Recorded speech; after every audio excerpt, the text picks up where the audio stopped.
Good afternoon, everybody. Welcome back to the historic Henley Field. I'm Andrew Pauling. We're about to sell in for the last game of the regular season for the Florida Southern College Moccasins as they prepare for Game 2 of this doubleheader and Game 3 of the series against Tampa. The Mocs picked up the victory in last night's game, winning 8-7, but dropping Game 1 of this doubleheader and Game 2 of the series earlier by a final of 7-4. Good afternoon, fans, and welcome And we are about to get underway with the final game of the season for the Mocs. Jacob Teeter and Zach Scott in the lineup. Again, the only two Mocs to play in every single game this season for Florida Southern. Let's take a look at the lineup for the visiting Spartans. Yorvis Torabella leads off. He plays left field. Drew Earhart, the second baseman, hits second. Danny Servin, the DH, hits third. The third baseman, Sam Freitas, hits cleanup. In the 5 spot, C.B. Mangrum, he's manning right field for the Spartans. Danny Menard catches and hits sixth. In the 7 spot, we have Cole Perry playing first base, getting his first start of the series. Danny Blair, the center fielder, hits 8th. And Nick DeTringo, the shortstop, wraps things up, hitting 9th. That's the lineup for Tampa behind starting pitcher Tanner Foster. As we get ready for the rubber match, final game of the regular season, the Mocs come into this one with a record of 23-26, so game number 50 coming up. And UT comes in with a record of 35-14. Now let's take a look at the lineup for your 9-time national champion Florida Southern Moccasins. Leading off and playing shortstop is the senior captain, Pablo Cabrera. Hitting second, the third baseman, Zach Scott. Alex Goebel catches for the second time in this series. He's the 3-hitter for the Mocs. Jacob Teeter plays first and hits cleanup as always. Alan Burns said he'll be in left field hitting 5th. Isaiah Columns in the DH spot after catching Game 1 of the doubleheader earlier. He hits 6th. Ricky Gonzalez hits 7th and plays second base. The other senior captain, Ryan Frost, gets a start in right field, his second start of the series. Vaughn Brown wraps things up, playing center field and hitting 9th for the Mocs. That's your 1 through 9 behind starting pitcher Thomas Spinelli. Comes into the game with a record of 2-0 in 12 appearances, 2 starts, a 5.4 ERA. 33 in the third innings pitched, 44 strikeouts to 21 walks, an impressive split there. Opponents hitting .232 against Spinelli. And he started off the season on an excellent tear. He's fallen apart a little bit as the season progressed, ran out of gas a little bit in recent innings, but was nothing short of excellent for the first half of the year, and he's going to look to get a little bit of that magic back here in the final game of the season. Joining me today for Game 3, Hunter McGowan, who's been with us for the first 2 games of this series. Hunter, what are your thoughts heading into Game 3, brother? I am excited to see the energy that our Mocs bring to their last game of the year. Well, it's going to be a good one. They split the first 2 games of the series, and this will decide who wins the series. The Mocs trying to continue to play spoiler for the Spartans as the win on Friday night prevented Tampa from winning the conference. And they're going to look to do that again here and continue to send Tampa into the postseason with a bit of a downward spiral here behind Thomas Spinelli. The defense again for your Mocs in the outfield, left to right. Burnstead, Brown, and Frost. In the infield at the corners, Scott and Teeter, each starting their 50th game of the year. The only 2 Mocs to appear in all 50 games. Vaughn Brown missed 1. He's right behind them. And then the middle infield of Pablo Cabrera and Ricky Gonzalez turning double plays with Isaiah Colum behind the plate.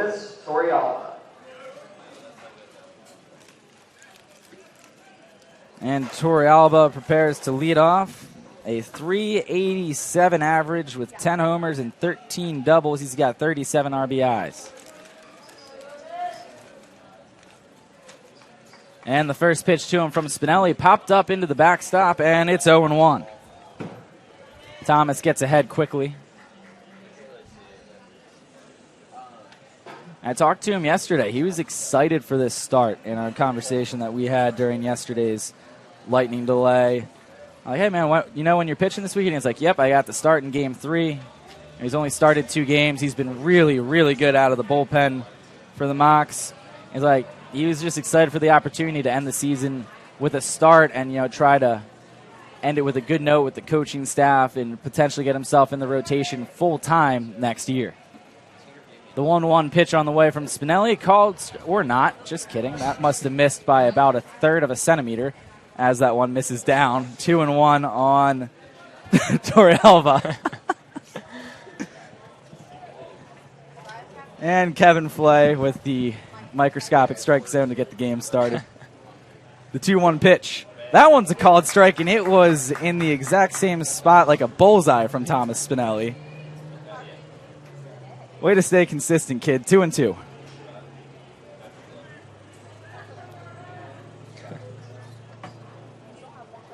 Payoff pitch on the way from Thomas. Line the other way towards right field, and it's going to get in front of Frost for a leadoff base hit for Yorvis as he goes the other way on the 2-2 offering, bringing up Drew Earhart, the second baseman, hitting .295 on the season. Number 2, Drew Earhart.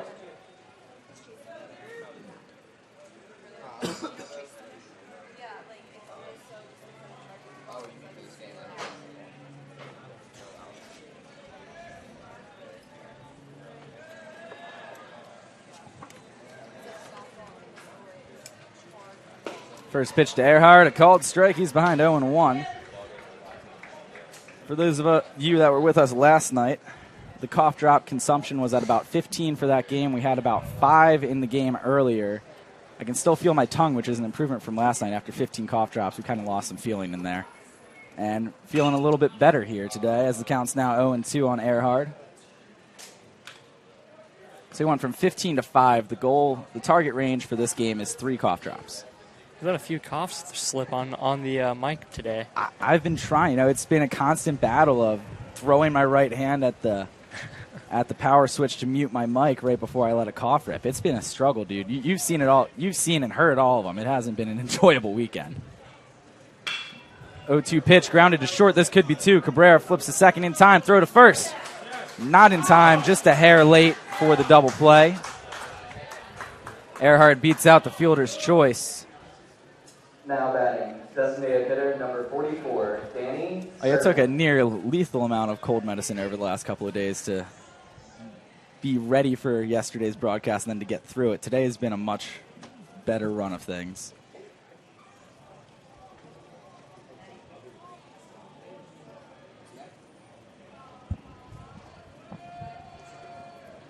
Who doesn't love spending the first week of summer sick in bed, then coming back to work, right? But this doesn't really count as work. This is fun. First pitch, called strike. Danny Severin, the DH. He was the catcher for the first 2 games for the Spartans. As Spinelli paints the outside corner, he's ahead 0-1. This will be pitch number 10 for Thomas with a runner on first and 1 away. And the 0-1. Fouled off, 0-2.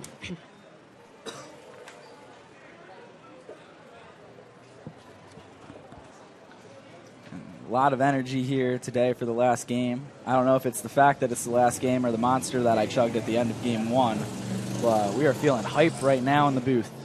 We got a rosin bag out there on the mound this game.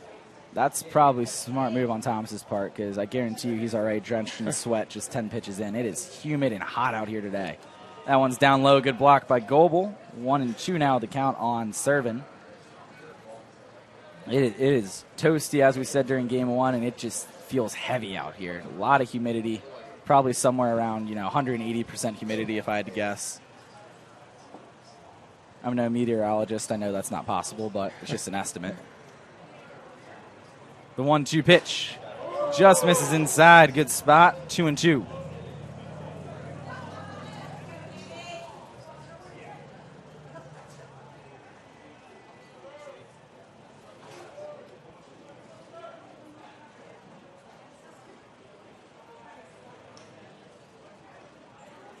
And the 2-2 from Spinelli. Swung on, fouled. Count remains 2-2.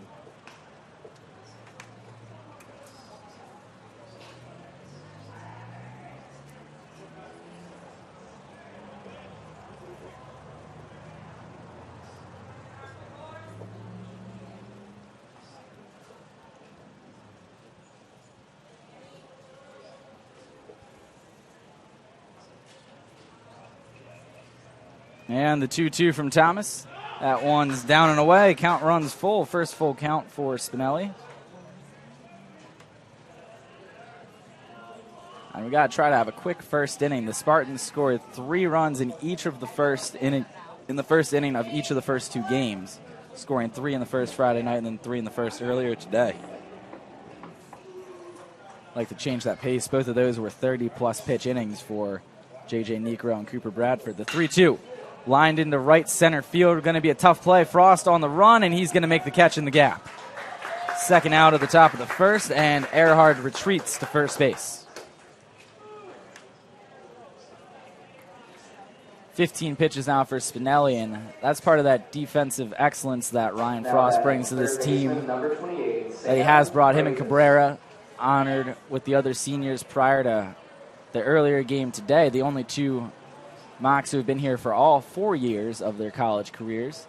For those of you that missed that ceremony and may have been interested in tuning in and catching it live, you can go back and check out the archived Game 1 from today. We went live at 2:30 for the ceremony and then put the mics on mute for about 20 minutes, prepared for the game, and then brought you guys the game broadcast about 20 to 25 minutes after the ceremony. But you can just go ahead and jump right to where it goes live at the start and catch that ceremony for any friends or family of any of the seniors who missed it earlier today. The 1-0 on the way from Spinelli. Line the other way, looping and foul. 1-1 for Sam Freitas, the Spartans' third baseman. Enters play, hitting .333 on the season. 29 starts, 41 games he's appeared in. 9 extra base hits.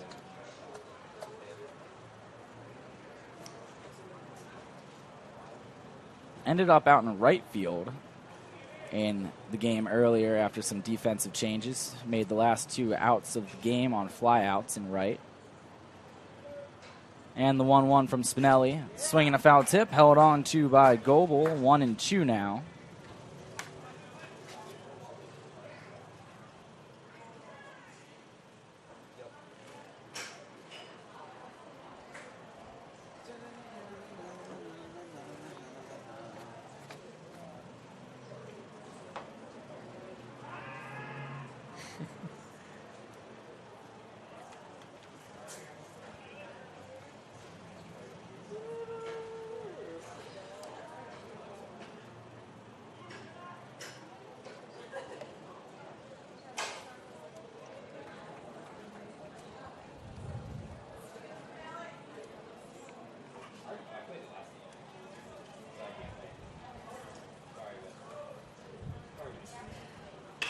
Swinging a looping liner too short. That's going to be handled by Cabrera.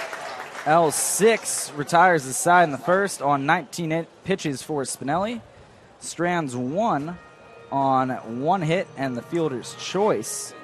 And for the first time in this series, we have a shutout top of the first. We'll be back. Mocs coming up after this.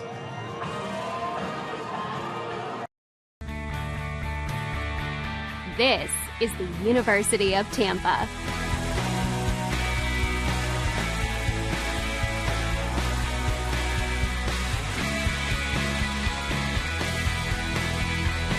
Explore your dreams.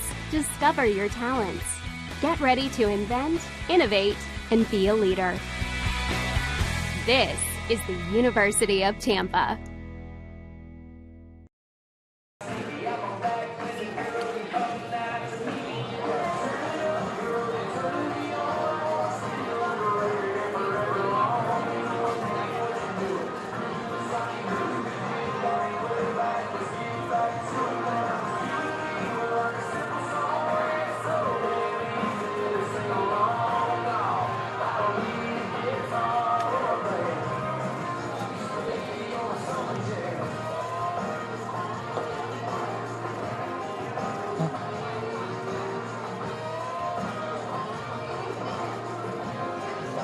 And we're back here on the SSC Digital Network. Andrew Pauling, Hunter McGowan with you guys. On the mound for the Spartans, we have Tanner Foster, 4.6 ERA, 5-3 on the season, 13 appearances, 11 starts, 58 2/3, 45 strikeouts, 22 walks.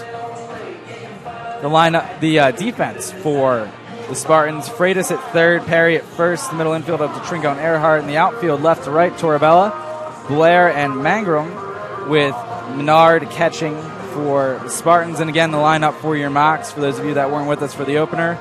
Cabrera leads off. Scott hits second. Goebel up in the 3 spot for his last game. Teeter hits in the cleanup spot, as always. Burns said 5th. Colum 6th in the bottom third of Gonzalez, Frost, and Brown to wrap things up. Pablo Cabrera set to lead it off here for the Mocs. Hit a 2-run shot earlier in game 1 of this doubleheader. Ended up going 2 for 4 with a sac fly in that game.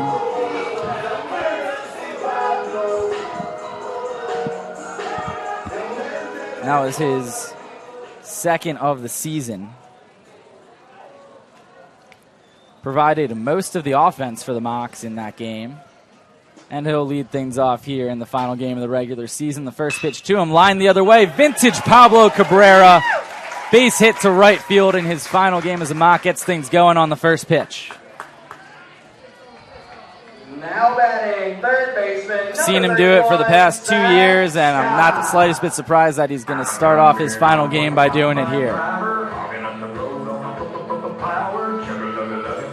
That'll bring up Zach Scott, a 327 hitter.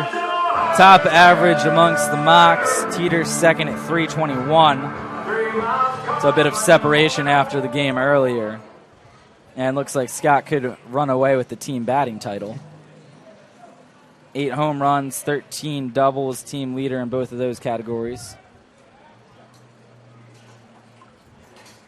And the first pitch on the way to Scott, down low, ball 1.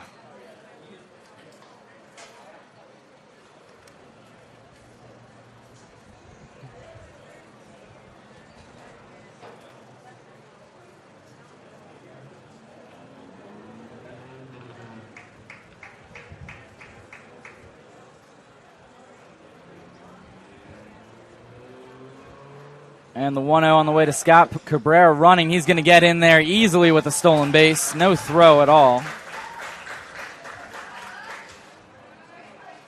A straight steal of second for Cabrera. Picked a good pitch to run on and didn't even have a play. He's now 8 for 10 in stolen bases on the season.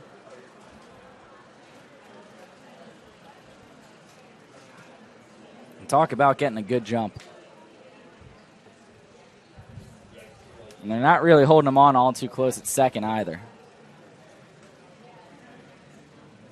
As Scott stretches out that left knee and hamstring area.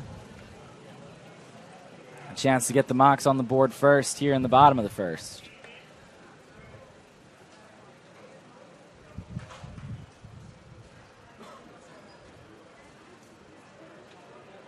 Wonder if he tweaked that knee on one of the several backpedaling plays he had to make earlier. 2-1 as he takes that one for a strike. Had a fine defensive game earlier on the season and an all-around pretty solid defensive season over at third. Yeah, he made a few great plays today at third base.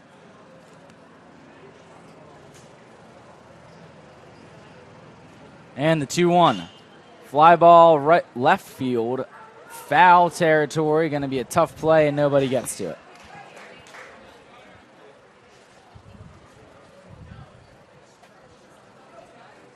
Scott gets another chance. Still shaking out that knee. So you are starting to wondering if he just might have tweaked it a little bit. All those awkward back pedals, throws off balance that he had to make because he had a couple of really tough choppers that were hit like monster hops that had to push him backwards. Really high hopping ground balls.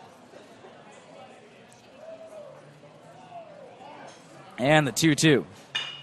Other way, a foul ball just barely down the first base line. Scott thought he had another double there. First baseman Perry wasn't going to be able to get to it.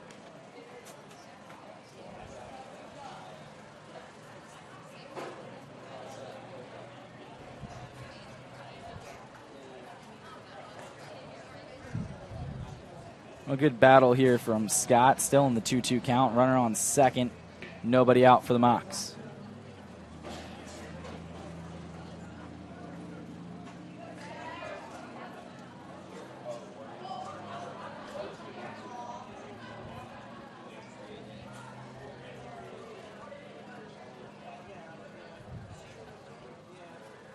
The 2-2 on the way.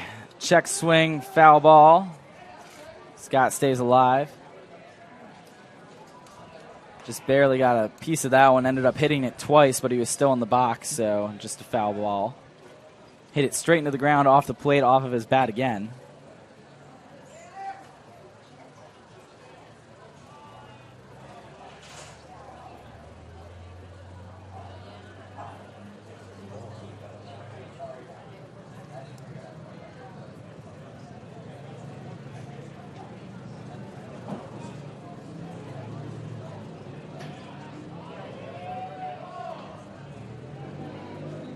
And the 2-2 again.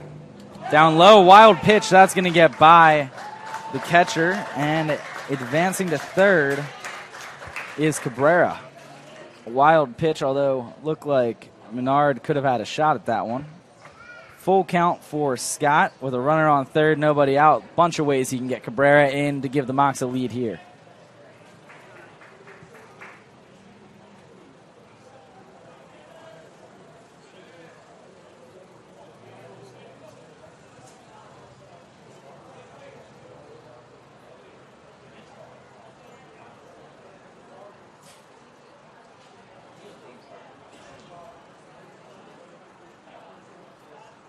The 3-2 on the way. Scott pops it up, out of play. He'll stay alive.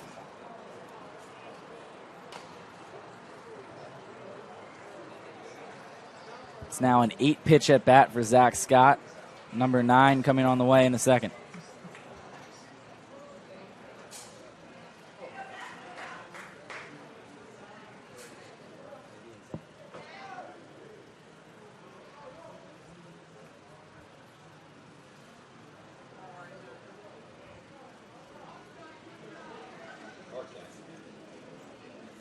And the 9th pitch of the at-bat. Scott ropes it into left center field. That's going to get down for extra bases. Cabrera comes in to score easily from third. And Scott's going to cruise into second with his second double of this doubleheader. Mocs on top, 1-0 after the RBI double from Zach Scott. Now batting, catcher number 34, Alex Goebel.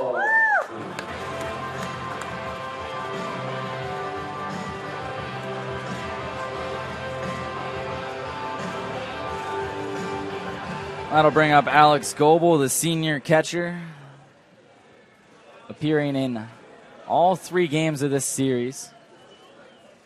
Caught last night, DH'd earlier, and now catching again. All the way up in the 3 spot today as well. First pitch to Goebel, up high, ball 1. And I've been saying it since yesterday. He's been seeing the ball well this weekend. A lot of barrels, a few balls hit really hard. Really ending things on a high note.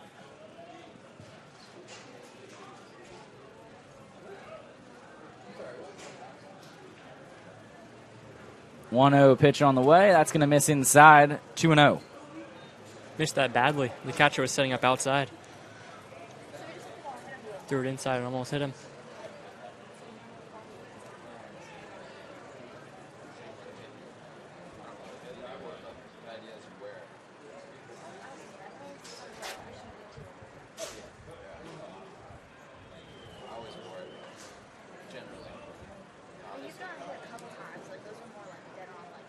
And the 2-0 up high, 3-0 to Goebel.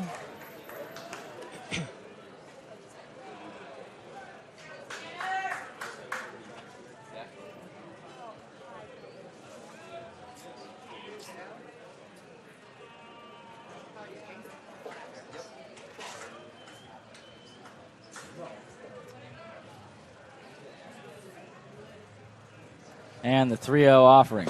Goebel takes it, strike 1.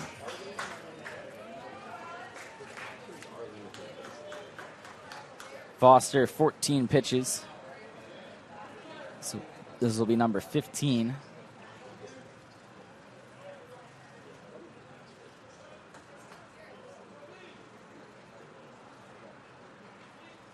And the 3-1 to Goebel. Pops it up. Right center field. Drifting back towards center, making the catches. Blair, and his throw goes in to the shortstop, to Tringo, for the first out. Scott Now unable to batting, advance. First baseman, number 33, Jacob Teeter. That brings up Jacob Teeter. Jacob, a .321 hitter, 52 RBIs, 7 homers, and 8 doubles on the season. Slugging .476 with a .421 on base. That's the best on the team. And altogether, or all around, I should say, pieced together a fine sophomore season. Set the single game RBI record earlier on in a blowout against Felician with 10 RBIs in just 6 innings of offense. National hitter of the week that week, and he ropes that one back up the middle, could get through, backhanded by the second baseman Earhart, off balance throws, missed by Perry at first. The E4 will allow the Mocs to score their second run of the game as Scott comes around to score from second. Teeter will replace him there as he advanced on the throwing error, and the Mocs take a 2-0 lead.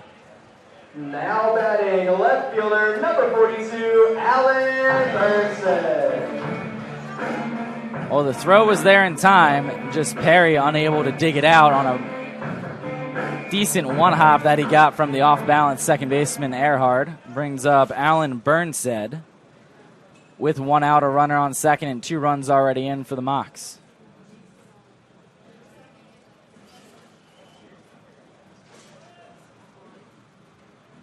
First pitch to Burnsed, swing and a miss at the breaking ball. He's behind 0-1.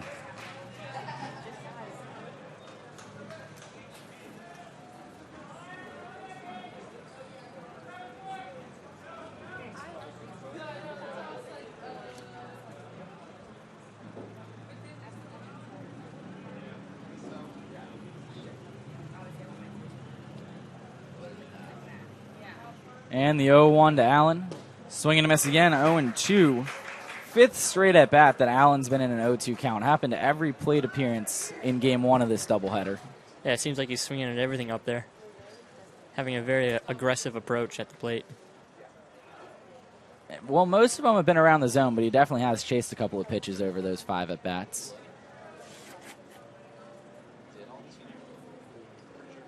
The 0-2 on the way.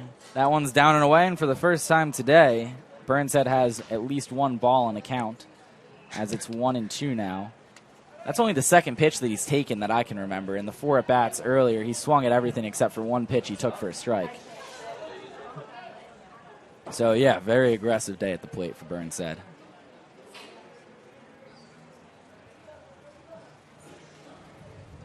And the 1-2.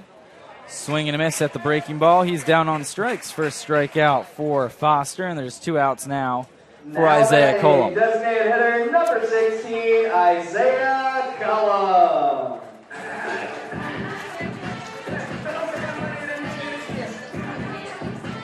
"20 pitches now for Tanner, and Cullum DH duties in today's game.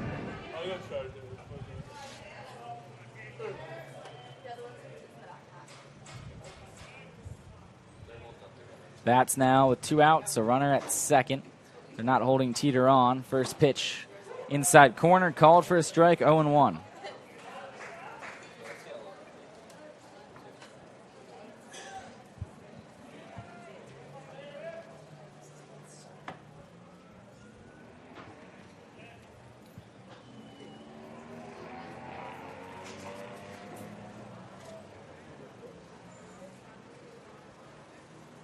The 0-1 pitch on the way, up and away, 1-1 now to Isaiah.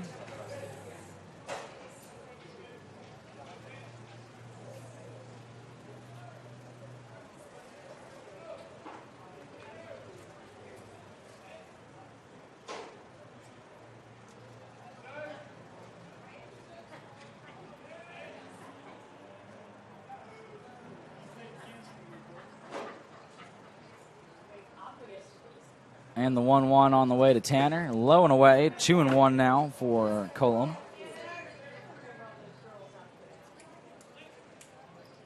Wonder if we're going to see Teeter run just to put some infielders in motion, because they haven't really held him on yet. They're pinching closer now because they're getting a little worried about him. But he's got all the room he wants to get a huge lead over at second. Yeah, the second baseman creeping away now, leaving it wide open. We saw him do it earlier this year. Took third when they weren't paying attention to him. The 2-1 pitch on the way. Cullum swings and misses 2-2. At the very least, Teeter's allowed to get a huge secondary lead and possibly score on a base hit. Score easily on a base hit. And like we say, he's not the fastest guy in the world, but he's a smart base runner.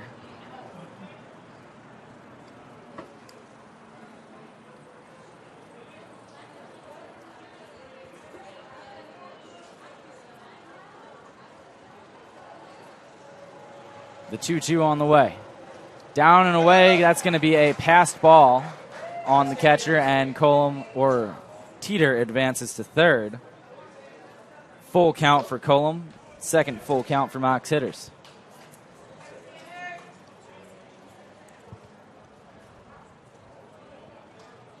.25 pitches now in this inning for Tanner Foster.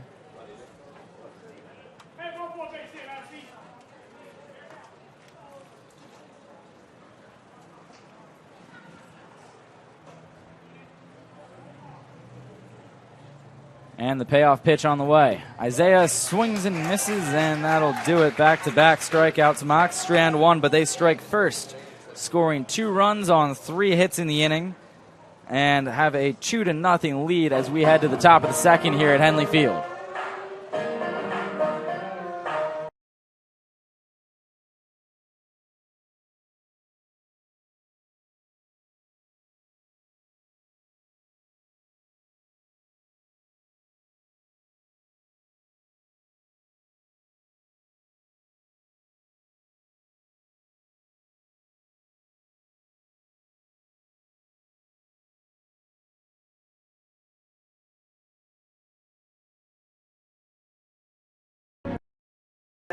And we're back here at Henley Field. Andrew Paul and Hunter McGowan with you guys. Thomas Spinelli back out for inning number 2. 19 pitches, 4 batters faced in the first inning, 1 stranded. A fielder's choice, a fly out and a line out, got him through that. He'll have 5, 6, 7. Mangrum, Menard, and Perry due up here in the second inning. And how key was that, Hunter? A quick, scoreless first inning for Spinelli after the Mox really labored through the first innings of each of the first 2 games of this series. Yeah, that was great, especially since the offense was able to get some runs there in the bottom of the first, and they're playing ahead now for the first time after the first inning. Yeah, they had to play comeback yesterday. Successfully did it, putting up 8 unanswered, and then had to play come from behind earlier. Couldn't quite get the job done and lost 7-3. Number 17, Stevie Mangrum. So you're playing with fire when you're down early, and for the first time in this series, an early lead for the Mox. First pitch of the inning by Spinelli in there for a strike, 0-1. That's 20 pitches now for Thomas.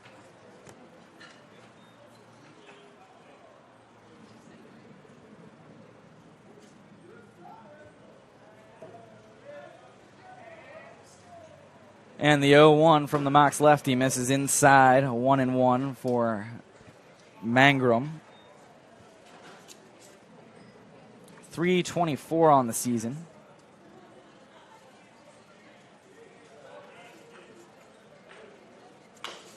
Chops that one foul behind the plate. 1-2.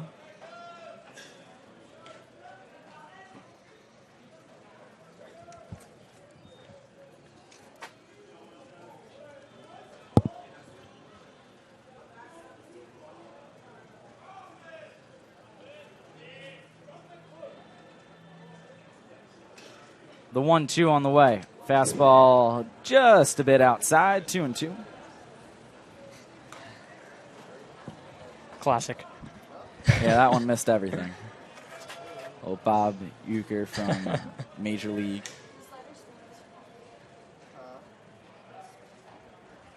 One of the better baseball movies of all time.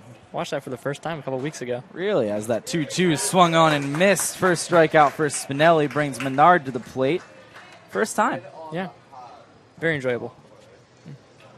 I see it too often because it used to be on all the time on MLB Network during like the winter awful months of the year when there's nothing for them to talk about. So it's, rerunning old baseball movies, and they always play Major League. I don't know why.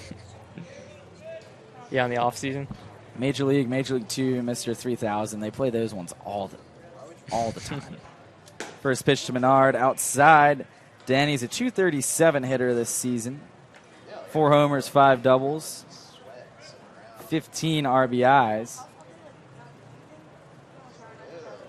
There's a bunch of good lines for Major League One now. 2-0, bunch of easily quotable lines.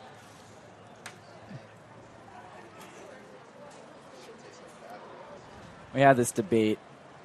I don't remember if it was with Ken Everett or Phil Keon, but we had a whole, this was in some blowout game. We were down by like 8 or something, and we had a whole like inning and a half dedicated to talking about baseball movies, ranking them, whole 9 yards, and really helped pass the time. I'm not going to lie. We were both, on the computers searching up, movies, trying to compile a list and provide some form of entertainment outside of the game because that wasn't going all too well that day. The 2-1 on the way from Spinelli. Called strike, 2-2 on the fastball.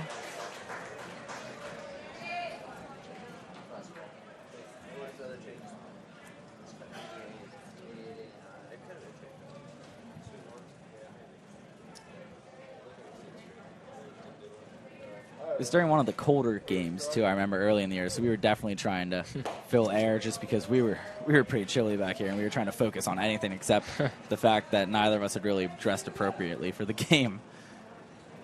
I had like a flannel on or something as my form of a jacket because it happened to be in my car, and I'm like, this is not sufficient.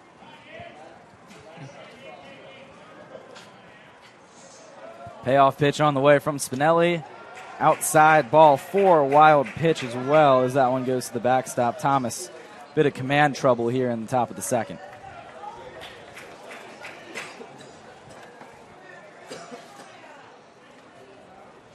Now batting, first baseman, number 30. 30 pitches now for Thomas as well. Brings up the first baseman, Cole Perry.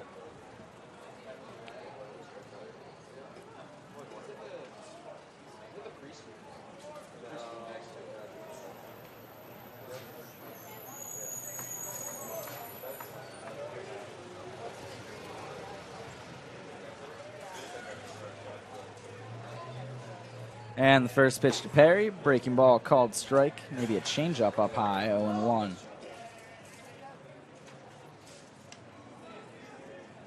Cole, a .260 hitter, 6 extra base hits, 21 RBIs.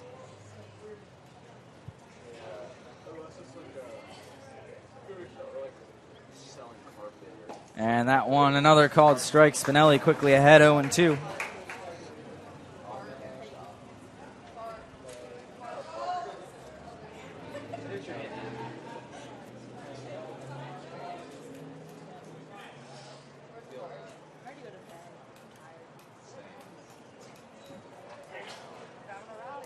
.02 on the way from Spinelli. Misses inside. Great block there by Goebel. 1-2. I said it earlier in the game, and I'll say it again because it needs to be said. Goebel and Cullum, 2 excellent defensive catchers, both really going to be missed next year. Cody Duke, the primary returning catcher. So I'm pretty sure Nicky Gibbs is transferring. And there's some big shoes to be filled behind the plate next year. Tommy Georgievich and Austin Maurer both gone after last year. I saw Austin at the game yesterday. He was here. At least I'm 99% sure he was here. I don't have a lot of time to scan the crowd during a game, but I was fairly sure that I saw him.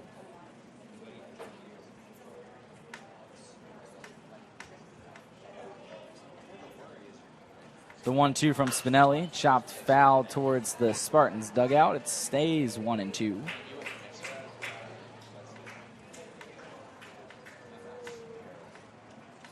.35 pitches now for Thomas. That's 16 in this inning. Still just the one out, trying to get a ground ball here from Perry and get out of this inning quickly.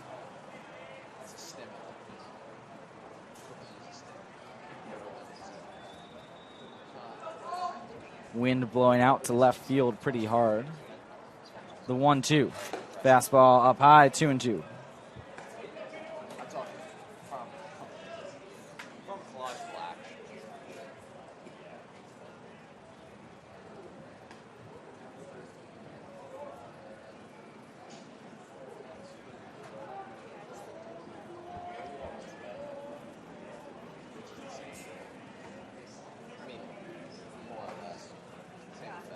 2-2 pitch on the way from Thomas. Swung on and missed his second strikeout of the inning. 2 down now in the top of the second. Brings up Danny Blair. The Spartans center fielders had a busy couple of games. Made quite a few nice catches in the gap. 299 on the season. 8 extra base hits, 33 RBIs.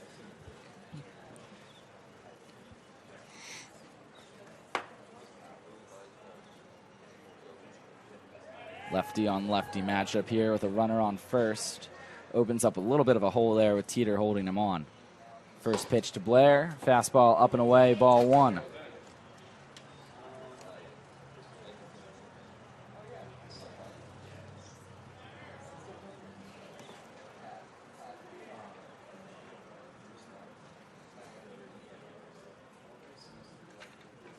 The 1-0, down low, 2-0.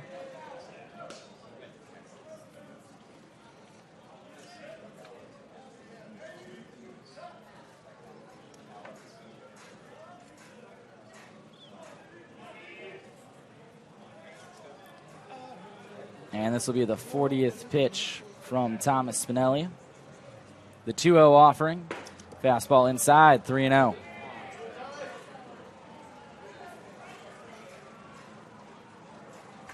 And the leash is going to be short. The Mocs want to win the series.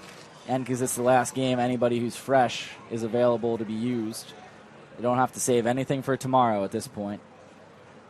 Empty the tank time for most everyone.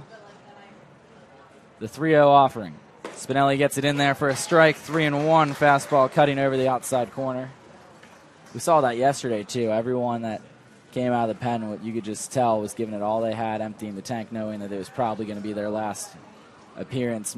And so far, no one that has pitched in yesterday's game has pitched again today. The 3-1 on the way. Another called strike. Spinelli battles himself back. 3-2 now. The count runs full to Danny Blair.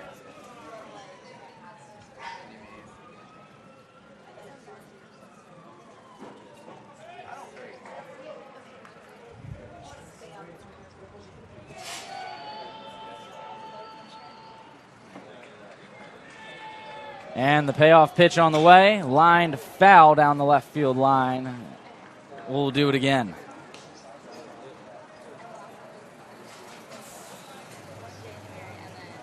This will be the 25th pitch of the inning for Spinelli, but a strike away from getting through unscathed.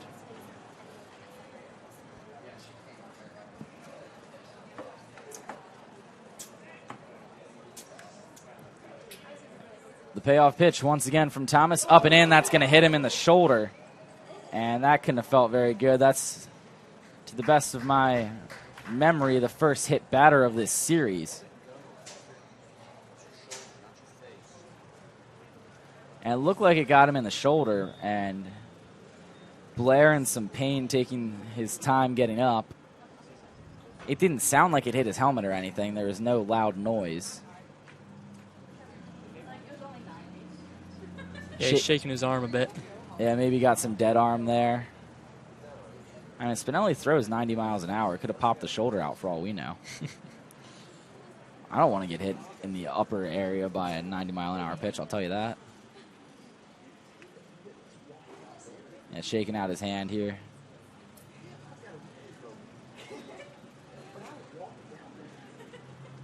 I hope he's all right. Hate to see anybody get hurt this late in the season.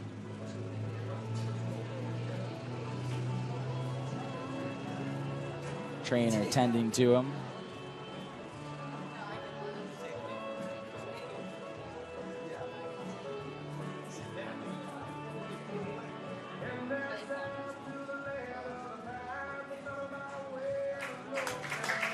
And he's going to stay in the game, jog down to first.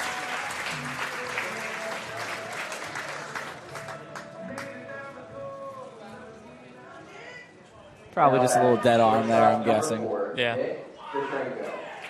Oh, down to the bottom of the order for Nick Petrengo. He'll hit now with runners on first and second. 2 outs with his .282 average and 11 extra base hits. 18 RBIs on the season for Nick.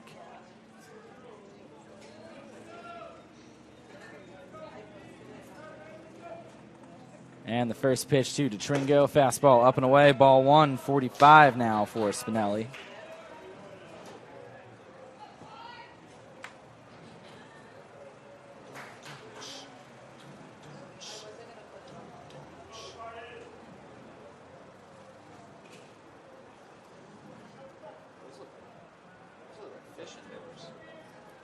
Breaking ball called strike, 1-1.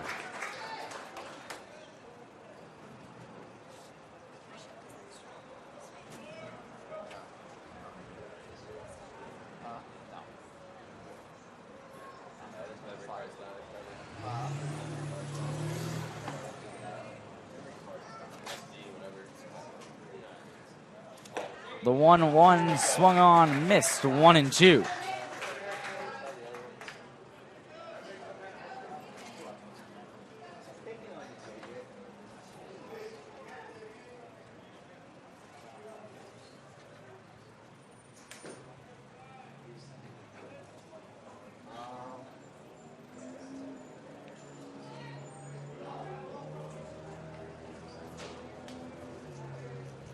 And the 1-2 pitch from Thomas, swung on, missed. He strikes out the side and wraps things up, stranding 2 in the bottom of, or the top of the second inning. That's 3 stranded base runners for the Spartans. A walk and a hit batter in this inning.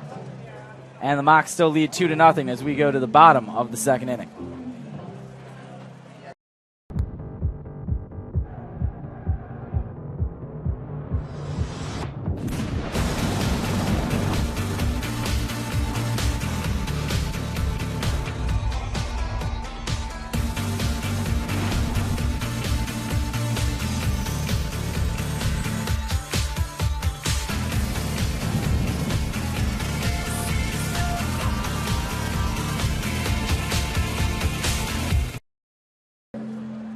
And we're back here on the SSC Digital Network. Andrew Pauling, Hunter McGowan with you guys. Mocs up 2-0. They'll have the bottom third, Ricky Gonzalez, Ryan Frost, and Vaughn Brown all coming up to the plate here in the bottom of the second inning after the 26-pitch first inning by Tanner Foster. He's back out for inning number 2. Spinelli struck out the side. Took him quite a while, 28 pitches, but worked through without allowing a run in the second. And that's all that matters, is putting up the 0 on the scoreboard.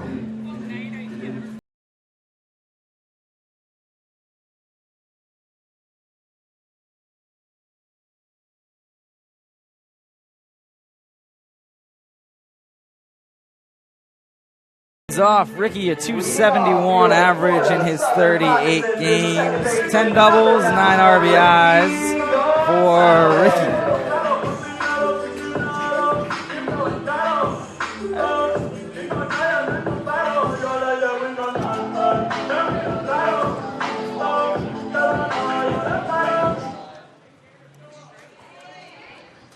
And Ricky will get his first hacks of game number 50, the final game for the Mocs. First pitch to him. Fouled away, 0-1.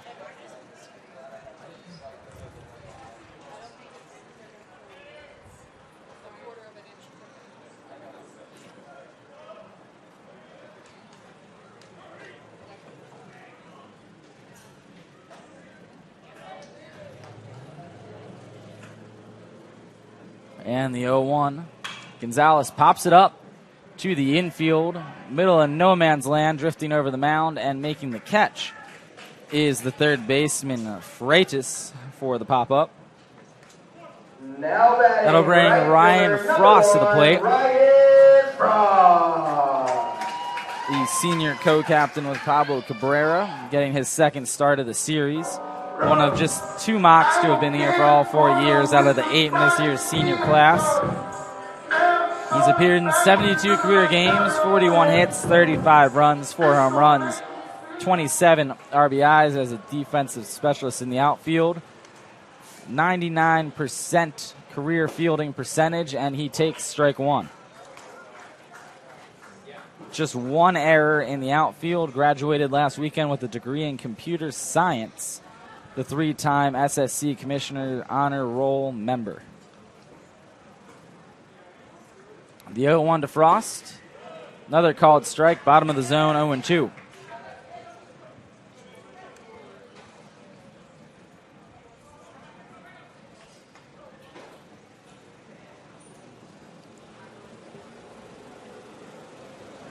And the 0-2 pitch to Ryan, well outside on that fastball, 1-2.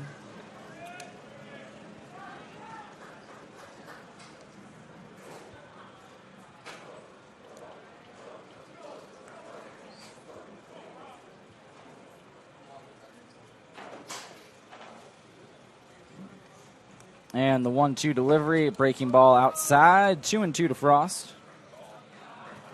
He's played all three outfield positions throughout courses of his career. Utility outfielder, has served well in that role. And the 2-2. Up and away, ball 3. Ryan works a full count. That's the third for the Mocs.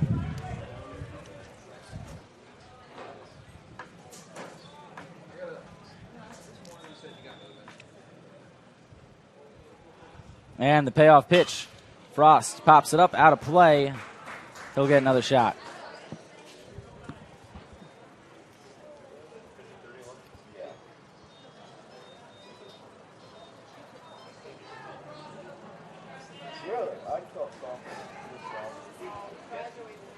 The payoff pitch on the way to Frost.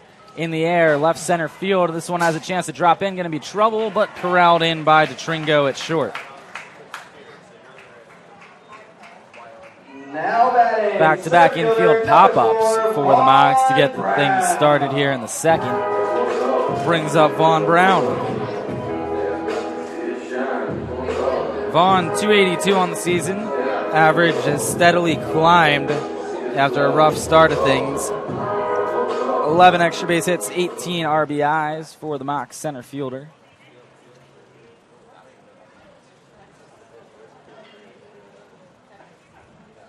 And the first pitch to Vaughn. Breaking ball high, ball 1.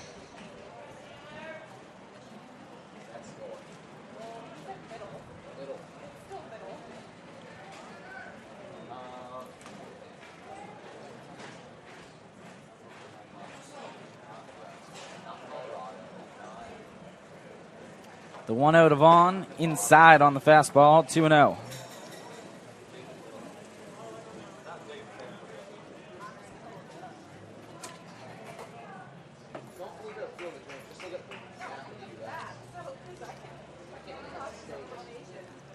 The windup, the 2-0, down low, 3-0. Cabrera on deck. Should Vaughn keep the inning rolling?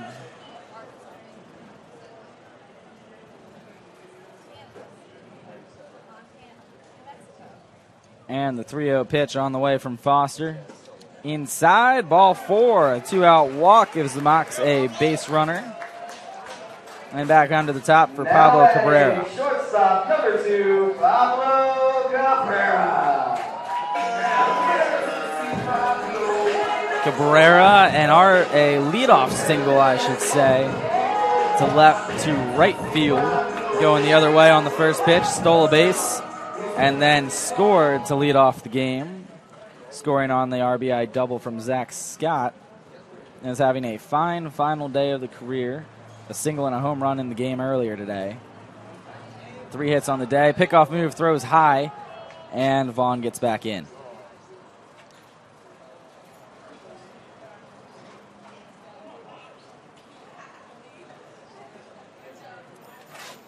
Vaughn's calling time at first, holding his hamstring. That's not a good sign, as Mocs have dealt with a number of hamstring injuries this season. Dylan Costa and Zach Duert, 2 of the main names that come to mind.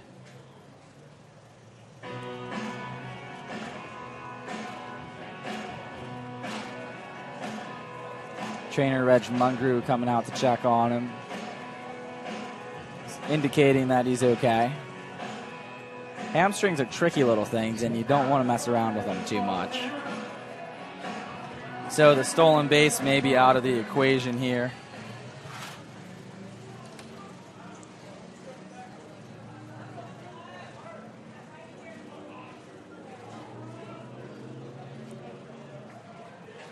And the first pitch to Cabrera, breaking ball inside corner, called strike, 0-1.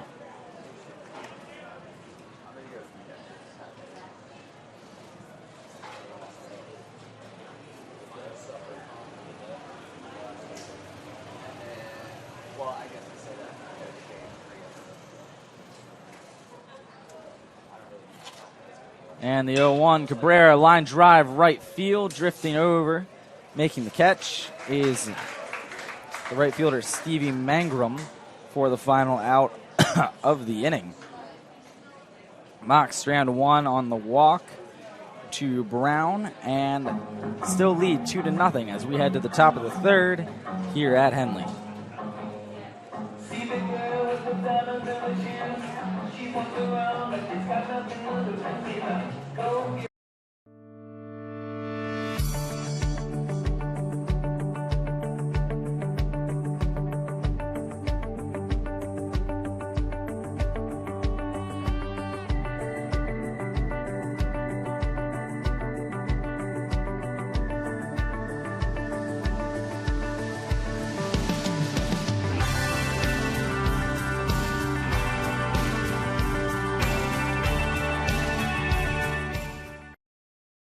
And we're back here. Andrew Pauling, Hunter McGowan with you guys as Thomas Spinelli gets back on the mound for inning number 3. He'll have the top of the order, Torabella, Arnhard, Earhart, and Servin. Due up here, 47 pitches through 2 innings for Thomas, and he's looked pretty sharp so far. As Vaughn Brown jogs out to center field, the last mock to get on the field. Probably getting another look at that hamstring on his way out. He's jogging out with no limp, but you do wonder how much he's hiding it. He's a tough guy. He's played through a bum shoulder for most of the year. That's given him problems. Yeah, you said earlier he only missed 1 game the whole season. He's missed 1 game all season, and yeah, we said the same thing about Teeter and Scott playing every game. Same, you can put Vaughn in that same category, only missing 1 game all year. You're grinding through some injuries, some sore bugs, and some bumps and bruises that you might not necessarily enjoy playing through, but you do anyway. First pitch ripped to left. If it's fair, it's gone, and it is. A leadoff home run for Yorvis Torabella, and this is a 2-1 ball game. Jumped on the first pitch of that at bat. Ambushing Thomas Spinelli there. Torabella home run number 11 on the season, the most between either team. And that's RBI number 37. Now batting, second baseman number 2, Drew Earhart. Oh, we got a 1-run game with Drew Earhart up at the plate now. 0 for 1 with a fielder's choice.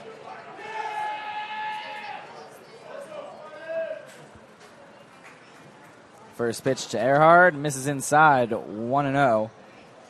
Yeah, you look around, there's, definitely guys that play through stuff, but injuries have been the storyline for the team all year.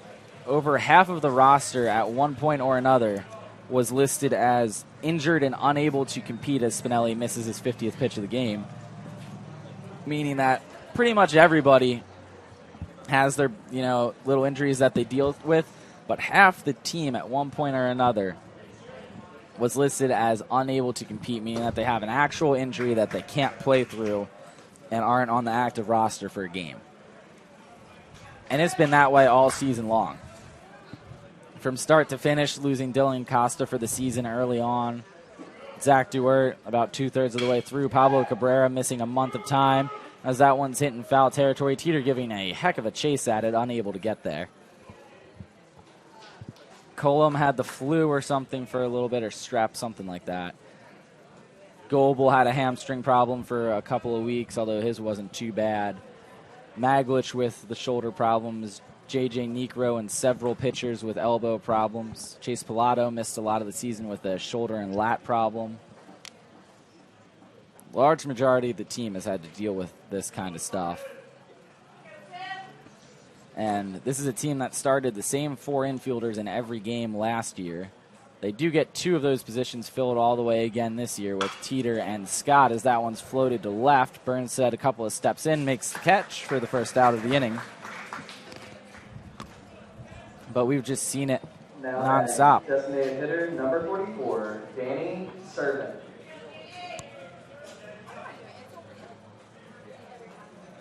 Yeah, Blair getting injured after like his second game, getting called up to fill the void at second for Costa.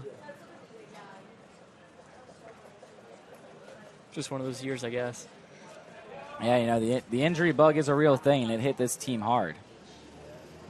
And testament to those 3 who have been out there avoiding major injuries and playing through the minor ones that they've had, with Vaughn, Jacob, and Zach. And that's not to say, as that one's popped up to right field, drifting foul. Frost on the run. He's going to get under it and make the catch in foul territory. 2 outs now. And that's not to say that other people don't grind through their injuries that we don't necessarily know about, but those are the 3 guys that have managed to be out there every single day and play through their injuries. Which, you know, some of that's out of your control, you know. If you blow out your arm or you dislocate something, there's not, you know, really all that much you can do about it. Some things just take time, as that one's taken for a strike, but there is also a testament to guys who can grind through and make it work.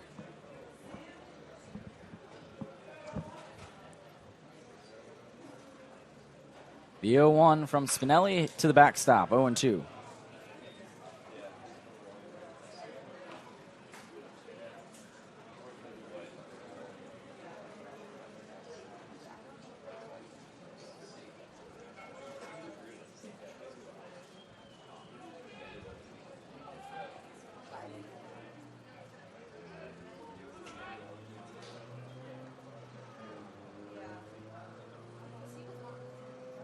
And the 0-2 down and in, 1-2.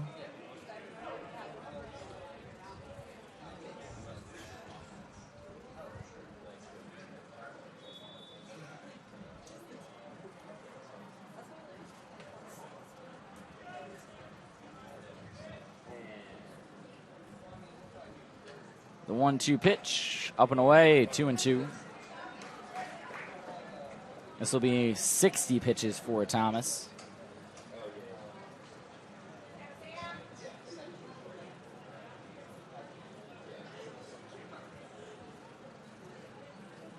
And the 2-2 delivery. Swung on, missed. Strikeout number 4. Goebel has it, fires to first in time. Spinelli gets the strikeout to end things here in the third, although the Spartans do add another with the solo home run from Yorvis. Mocs lead 2-1 as we head to the bottom of the third inning here at Henley.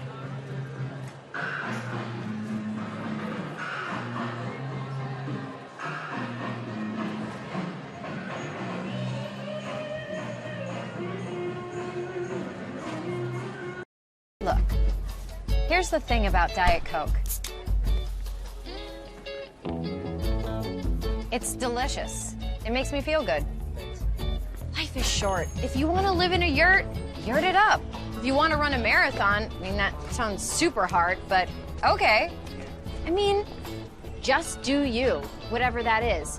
And if you're in the mood for a Diet Coke, have a Diet Coke. Diet Coke. Because I... Now we're here at the bottom of the third inning here at Henley Field. Andrew Pauling, Hunter McGowan with you guys on the SSC Digital Network. Mocs up 2-1. They'll have Scott, Goebel, and Teeter 2, 3, 4 in the lineup. Set to hit here in the bottom of the third.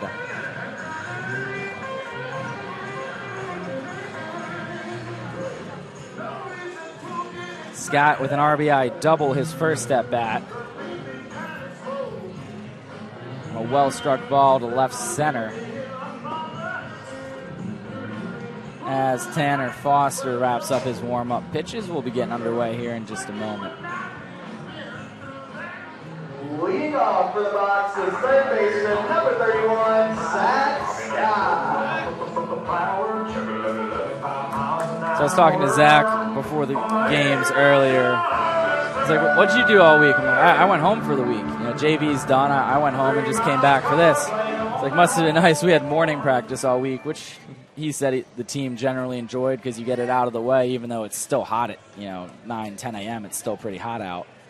But you get it out of the way, and then you have the rest of the day to do what you want with your time. It's a good way to do it. Opens up everyone's schedules a little bit as Zach takes the first pitch for a strike. Because he knew they had to be practicing at some point. I just wasn't sure, how they were scheduling those. But they've been doing mornings so far, as that one swung on and missed 0-2, although I don't think it's anything too early. Yeah, school's out of session, so they have nothing to worry about except for baseball. Yeah, it's like a ghost town this time of year back on campus. Just the 2 or 3 sports that are still in session, a couple of people that are staying for summer classes or work or something. But pretty much, 90% vacant. When I went back to my room last night after the game, I think I'm one of 2 people that's still in my hall.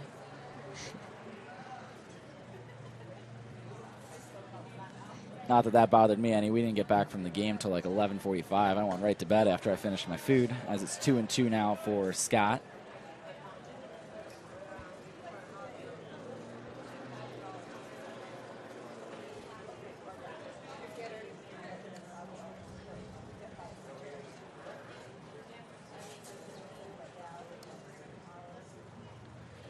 And the 2-2 pitch on the way. Foul to the backstop. Count remains 2-2. I guarantee you that most of them are spending those afternoons at the gym and at the pool right there. Because that's a good setup. You just toss your bathing suit and your gym bag. You go to the gym, you work out, and then you jump in the pool to cool off. Yeah. It's not bad. That's what I was doing during finals week because I only had one final. So I'm like, okay, get up, roll out of bed, work out, go to the pool, study a little bit. It was a great setup. 2-2 pitch, grounded to short. Few hops for DeTringo. He has it, fires over, beats Scott by a step or two, and he comes up a little bit limp. And he's in some pain now, too. Left leg. Yeah, that knee that was bothering him earlier on came up pretty gimp going down the line. Didn't look like he was able to run all that hard, and now he's bent over by first base, gave up about 3/4 of the way there. And he's limping pretty good, so he might be done.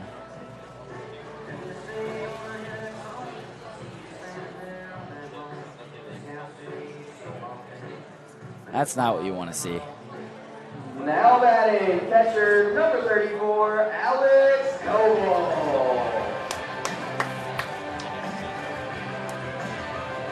Well, I thought something looked funky with that left leg earlier, and I guess whatever it was finally popped on him. Brings up Alex Goebel with 1 out. First pitch to Goebel. Big swing and a miss at the breaking ball. He's behind 0-1.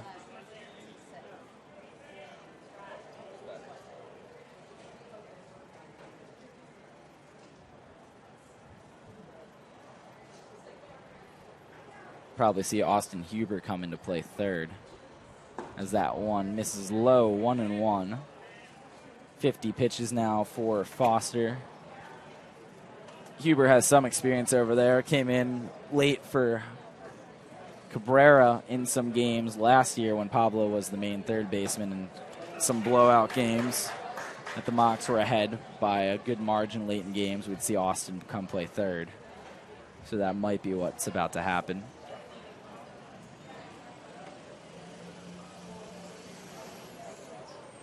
The 1-2 pitch. Down low. Goebel holds up. 2-2. It's 10 pitches now this inning for Foster.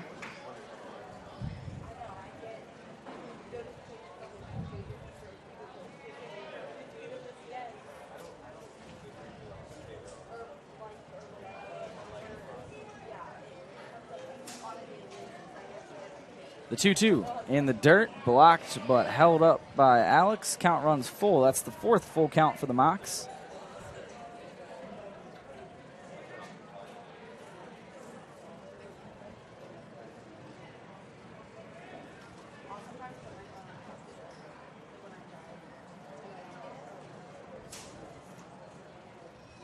And the 2-2 or 3-2 popped up out of play. Goebel will get another pitch.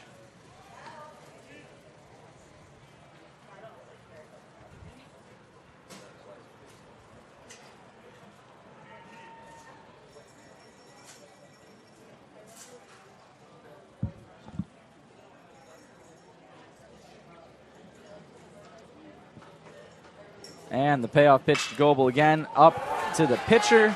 Another sharp comebacker off the bat of Goebel. This one corralled in by Foster, and Alex is retired for the second Now out. batting, first baseman, number 33, Jacob Teeter.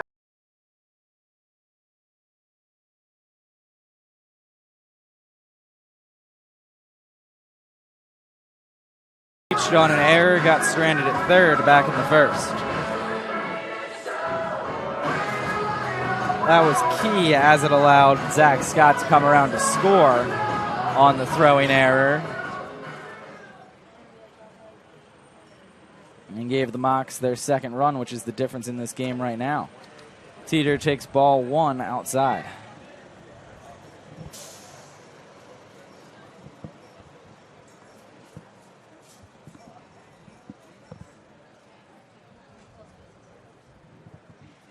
And he calls time.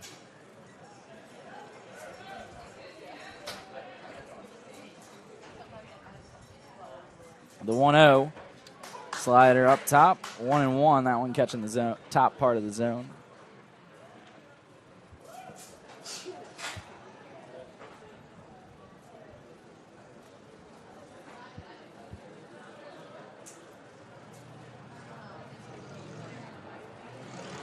The windup, the 1-1 delivery. Outside by a hair, 2-1.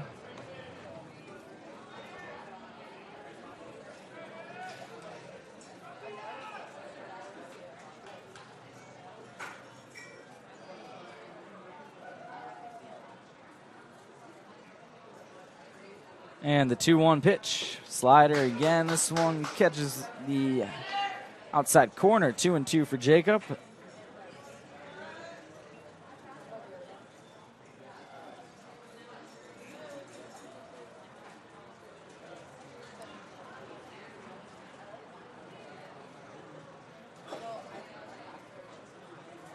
And the 2-2 pitch on the way. Teeter pops it up mile high to the infield. Freitas calls for it at third, and he'll make the catch. Mocs go down in order here in the third. 60 pitches now, an 18-pitch inning for Foster. And we're heading to the top of the fourth here at Henley.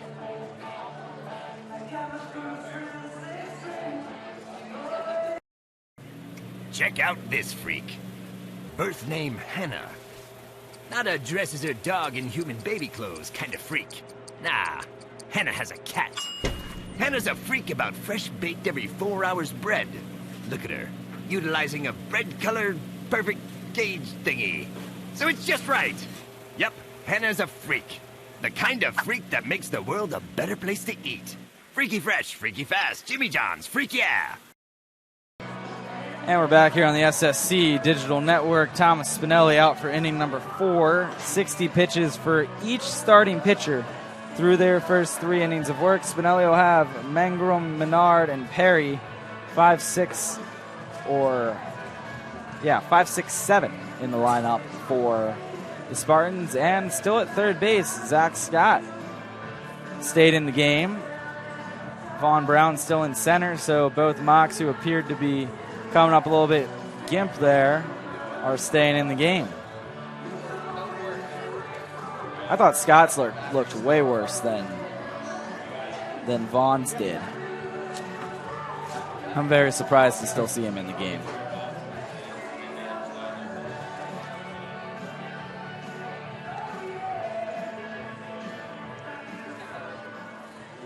Mangrum 0 for 1 with a K, led off the second inning that way.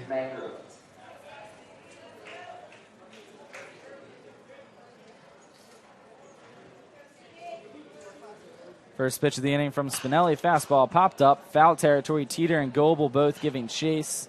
And they're going to watch it go out of play. 0-1.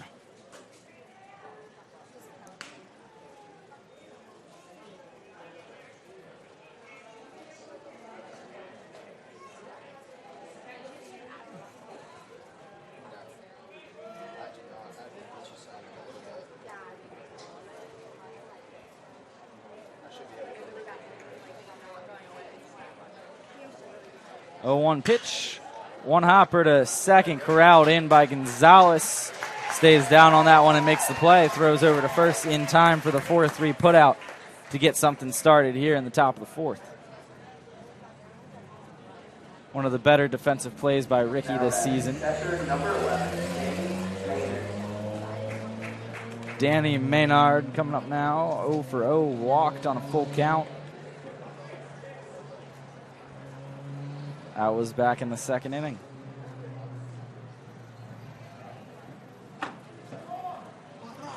First pitch to him, swing and a miss at the high fastball, 0-1.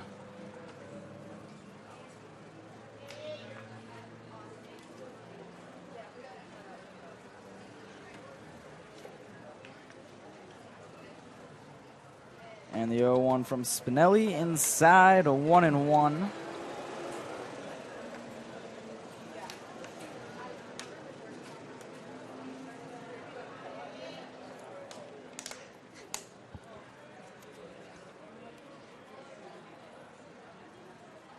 The windup and the 1-1 popped up mile high and out of play.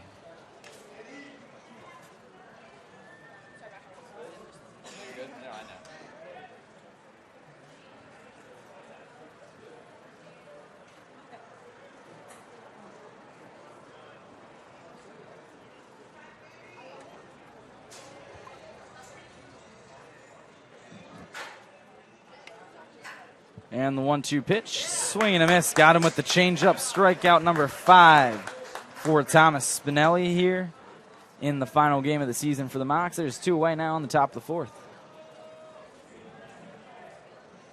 Now batting, first baseman, number 33, Cole Perry. Cole Perry coming up to the plate, 0 for 1 with a K. Spinelli has struck out 5 different batters as well. No multiple strikeout victims yet. Swing and a drive. That's going to tie the game. Hit a ton to left field. You can forget about that one.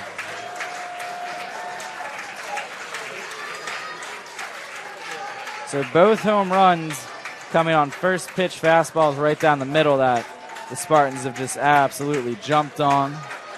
And for Perry, that's home run number 3 on the season.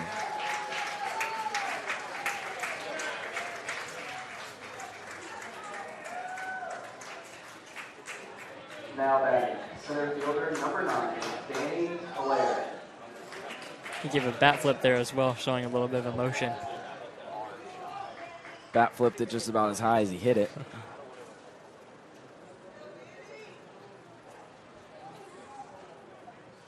Brings up Danny Blair, hit by a pitch in his only at bat so far, and we got a new ball game. 3 hits per team, 2 runs per team. First pitch on the way to Blair, down low, 1-0.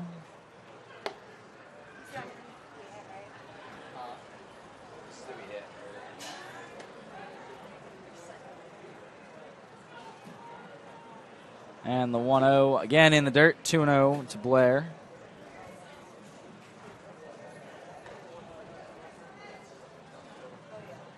Well, both of those were no doubters.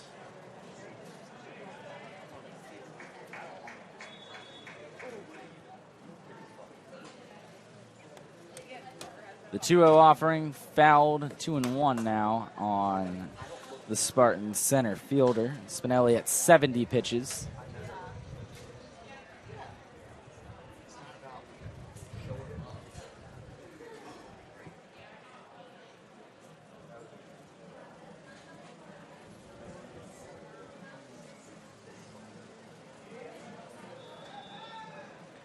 And the 2-1 pitch, down low, 3-1.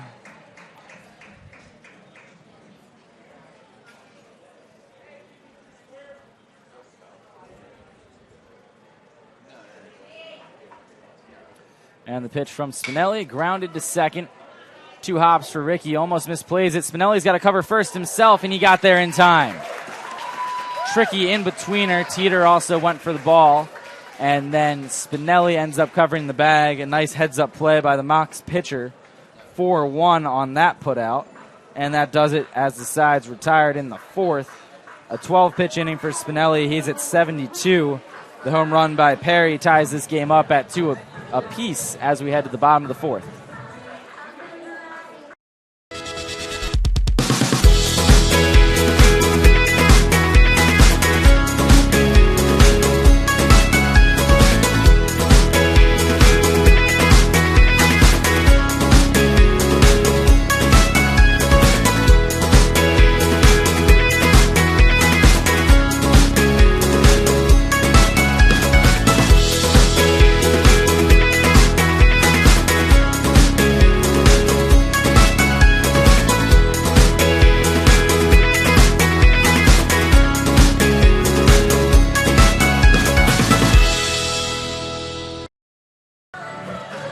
We're back here at Henley Field. Andrew Paul and Hunter McGowan with you guys as we got ourselves a brand new ball game heading into the bottom of the 4th.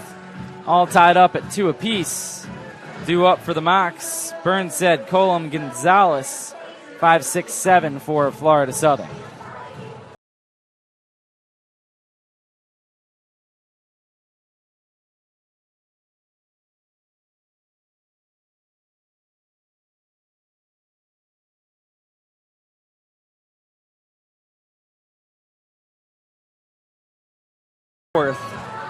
Gonna see if Burnside can connect with his first hit of the doubleheader. Had the clutch 3-run homer in Friday night's game. Has yet to deliver here today.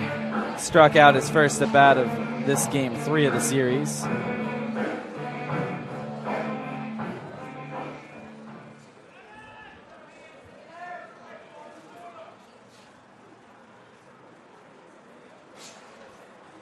Swing and a miss, breaking ball. He's behind 0-1. And again, the aggressive approach for Burnside.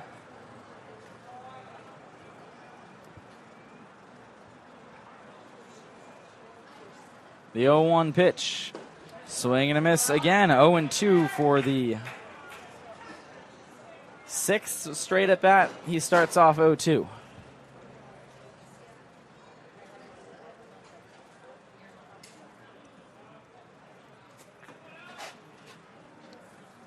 And the pitch. Fouls it back. Allen stays alive.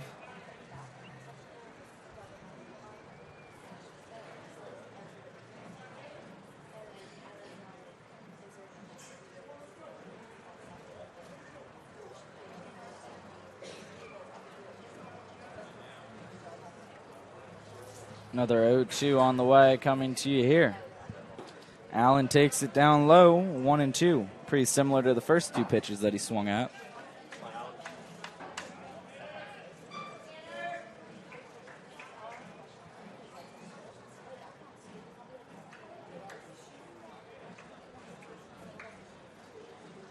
And the 1-2 delivery. Burnside pops it up, foul territory, right field line, and that one's going to drop. He gets another life.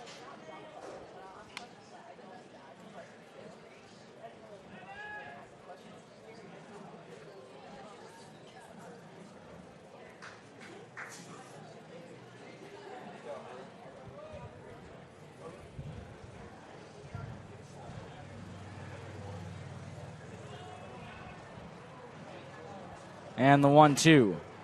Allen takes it for a strike. He's down looking. 3rd strikeout for Foster, and that'll bring up Isaiah Colum with 1 out here in the bottom of the 4th. Isaiah Cullum.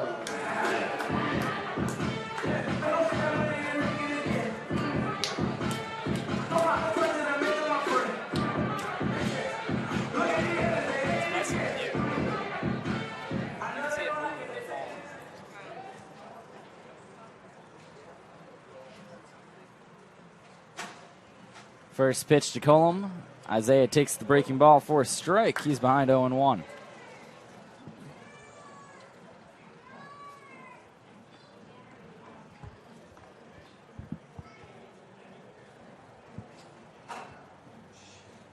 And the 0-1 pitch. Isaiah rips in. That's going to get down into left center field for at least a base hit. Cut off by the left fielder, Yorvis, and that'll be all that Isaiah gets as he ropes that single past the outreaching shortstop to Tringo. A one-out base runner for Ricky Gonzalez.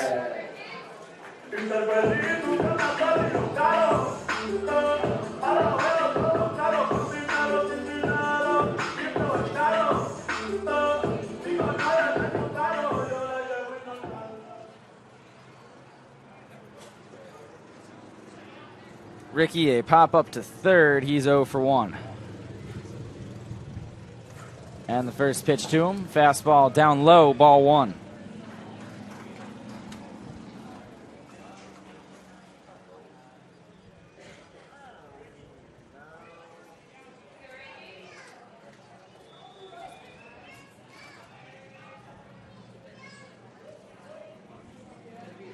And the 1-0 pitch. Ricky ropes it to right field. That's going to get down. Back-to-back base hits for the Mocs. Give them runners on first and second with 1 out, and Ryan Frost coming up to the plate. Nice opposite field single there for Ricky. Right fielder, number 1, Ryan Frost. I will stand in the corner with the body steaming down. Down, backward, looking like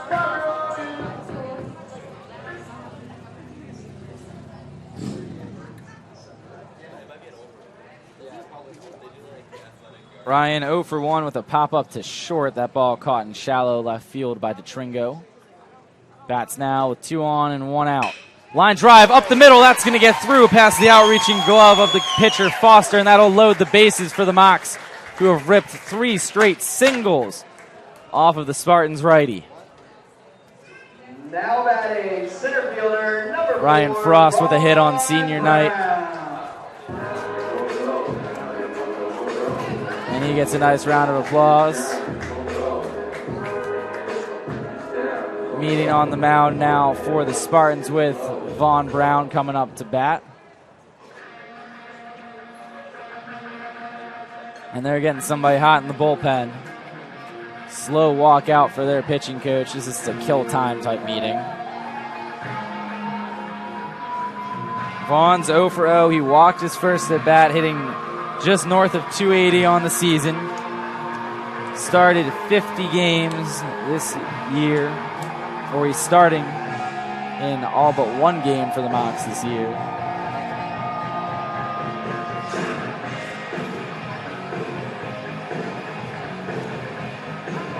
Meeting starting to wrap up there on the mound. Bases full of Mocs. Colum on third, Gonzalez on second, Frost on first, all 3 of them with line drive singles to load the bases for Florida Southern. 1 out, 6 hits for the Mocs in the game, 2 runs across the board, looking to add some more here. Hitting is contagious. You'd love to see Vaughn continue this streak here, score some runs, get it ahead. Middle infield's playing for 2. Corners are in case Vaughn was going to try a squeeze. He's done it before. First pitch on the way. Breaking ball, strike 1. I know some people prefer a more passive approach to wait for your pitch in this situation. I'm a huge swing guy right now. First thing you get that straight, rope it somewhere.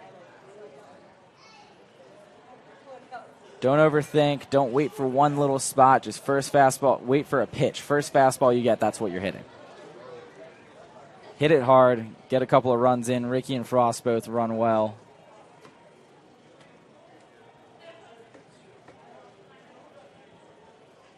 Oh, 0-1 pitch on the way. Foul to the backstop, 0-2.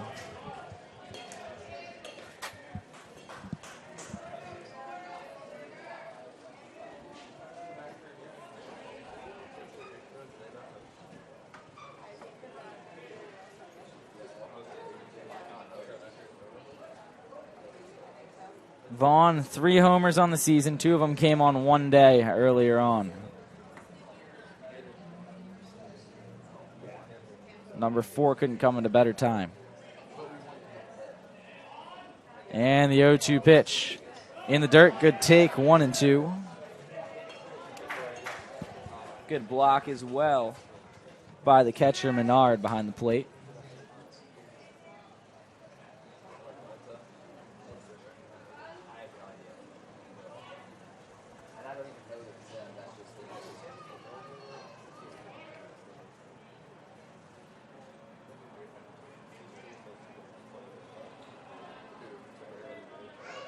The 1-2. Swinging a foul tip. Held on to by the catcher Menard, and Vaughn is down on strikes. Now batting. Brings up Pablo Cabrera. Pablo Cabrera. Pablo is 1 for 2, a single, a stolen base, a run scored to lead off the game. Flew out to right his last at bat, had a homer and a base hit in game 1 earlier. And he's had the team on his back all day long. Don't stop now. 2 outs, bases loaded, tie game in the bottom of the 4th.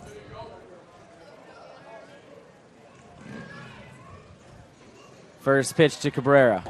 Slider down low, 1-0.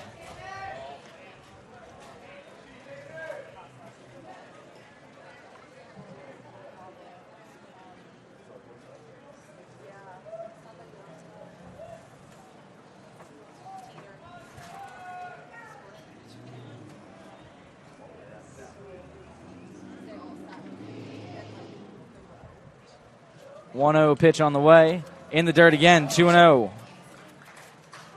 Cabrera, now this is a good time to be patient. You want to wait for one you can drive when you're this far ahead in the count. If you're Pablo, the contact hitter that he is. He was just given the green light.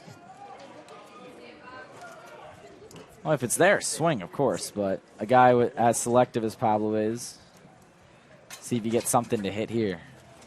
The 2-0 pitch. He did. He fouled it off, 2-1.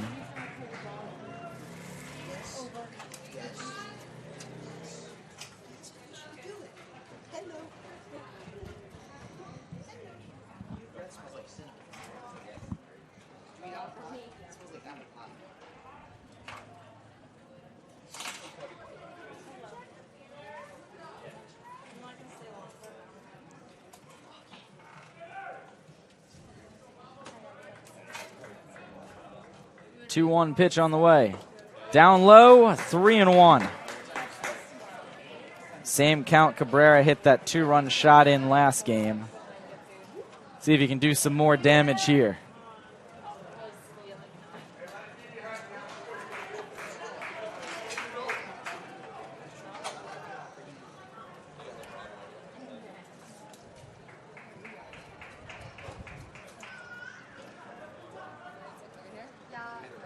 This will be the 80th pitch for Foster.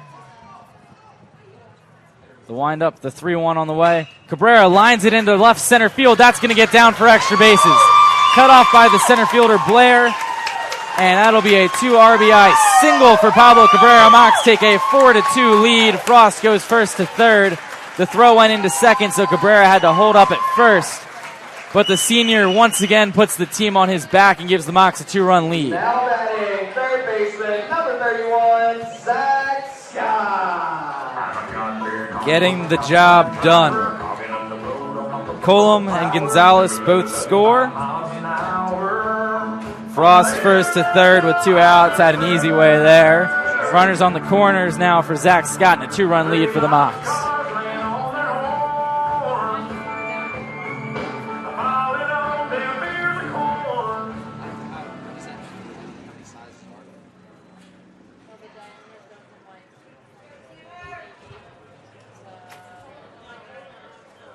What clutch hitting from Pablo Cabrera. The first pitch now to Zach Scott. Breaking ball. Taken for a strike. 0-1.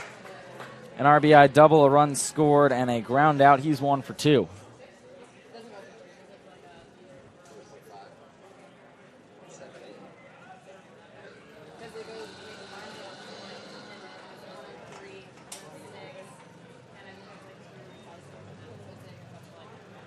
Oh, 0-1 pitch on the way. In the dirt. Cabrera has to hold it first. Good block by Menard, 1-1.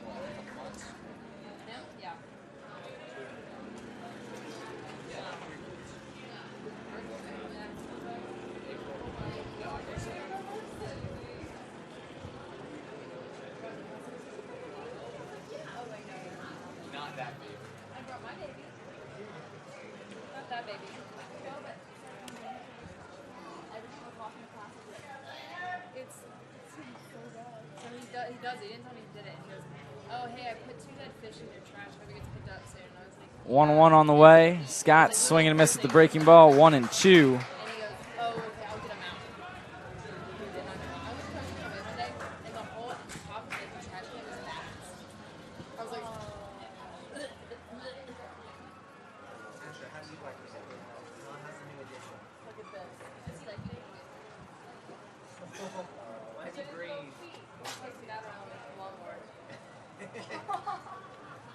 Cabrera running the 1-2 pitch, lifted in the air, right field. Settling under it, Mangrum, he'll make the catch to retire the side. Mox strand 2, but they break the tie and score another 2. They're up 4-2 now as we head to the top of the 5th, courtesy of the 2 RBI single by the senior shortstop, Pablo Cabrera.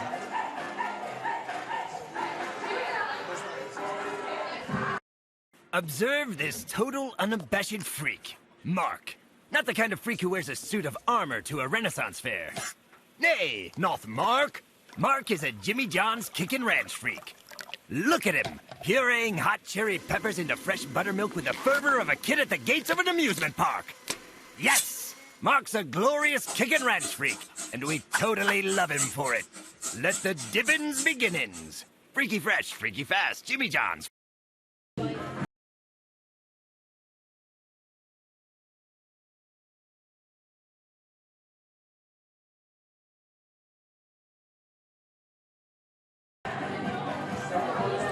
And we're back here at Henley Field. Spinelli back out for inning number 5. 72 pitches through the first 4 for Thomas. 3 hits, 2 of them are solo home runs, which account for the 2 runs Tampa has scored. And the Mocs holding a 4-2 lead. Spinelli again with a 2-run lead to work with. See if he can keep this one intact for now.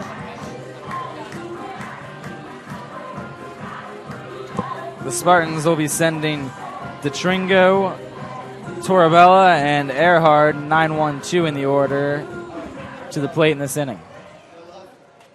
Leading off for the Spartans is shortstop number 4, Nick DeTringo.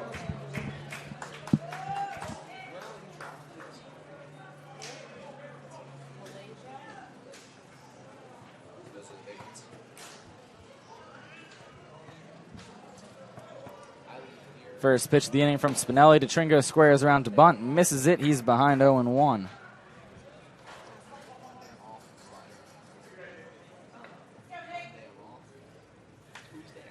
Spinelli was charging off the mound, ready to make the play on the bunt there. Yeah, I wouldn't want to get in Thomas's way. Man on a mission.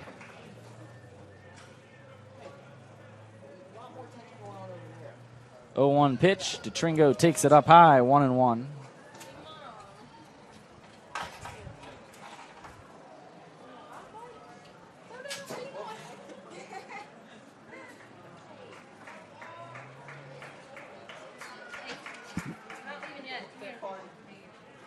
The 1-1 pitch, up and away, 2-1.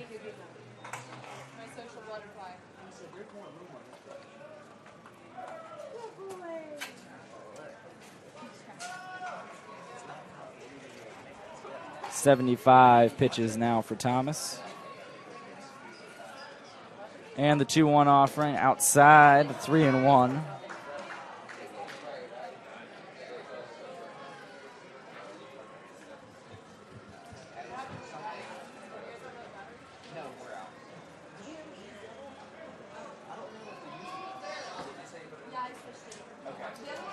.31 pitch to the backstop on the foul ball. Count runs full. That's the 3rd full count for Thomas.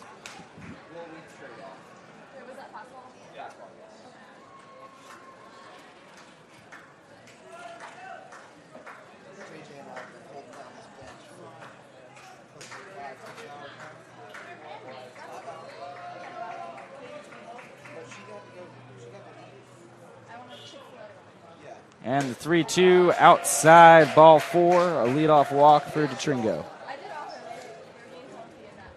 Second walk for Spinelli.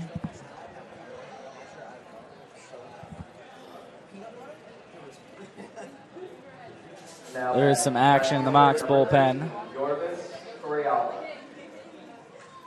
Back to the top for Yorvis.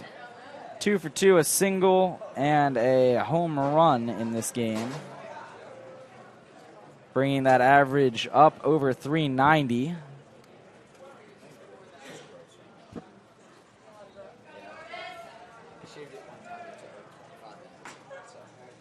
And the first pitch to him popped up to the backstop, 0-1.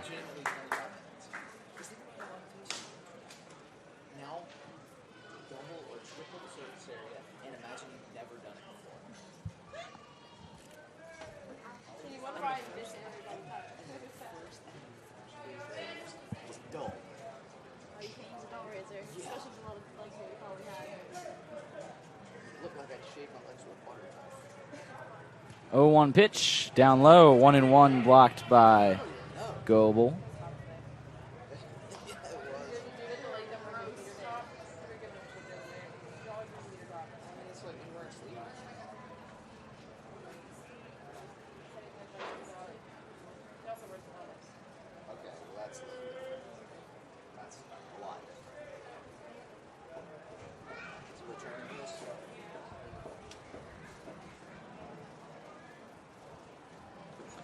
And that one's down in the dirt. 2-1 for Torabella.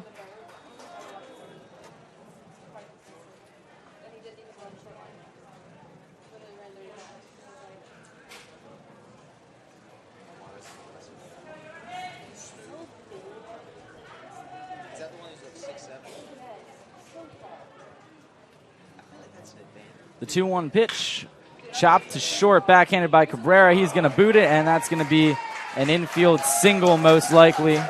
It will be for Torabella. With his speed, Cabrera wasn't going to have much of a shot at first, even if he came up clean.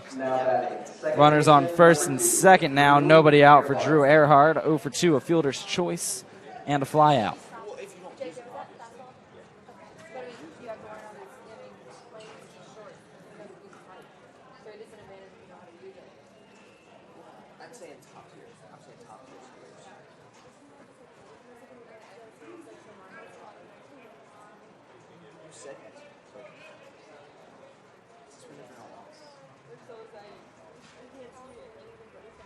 Squares around a bunt, pulls back, ball 1. That one missed low. Another good block by Goebel.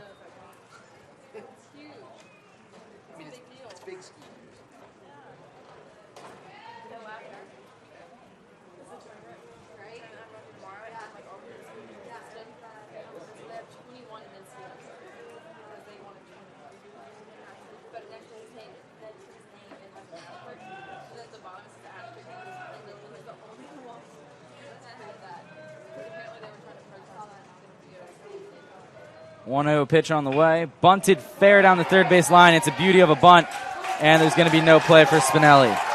A bunt single by Earhart loads the bases. Torabella to second, Tringo to third.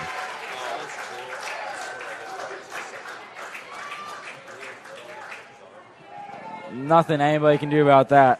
That was a bunt for a hit moment, and he placed it right where he wanted it on the dime.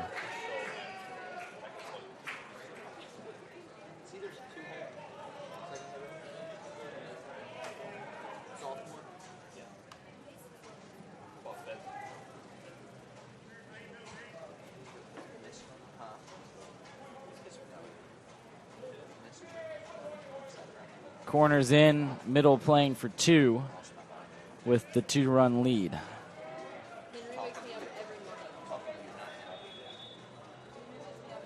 And the first pitch, called strike on Servin. A fly out to right and a fly out to right in foul territory. He's 0 for 2. 85 pitches now for Spinelli, and he needs an out here in the worst way.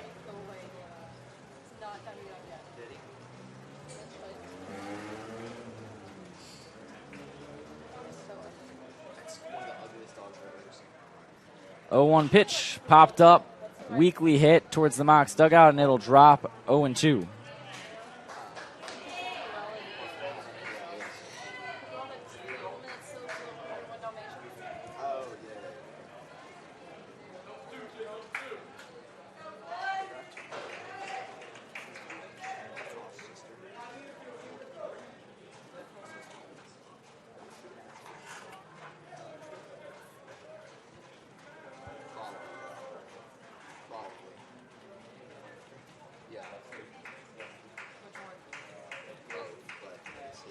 0-2 pitch on the way. Fouled to the backstop. He chased that one. Spinelli got away with it. Count remains 0-2.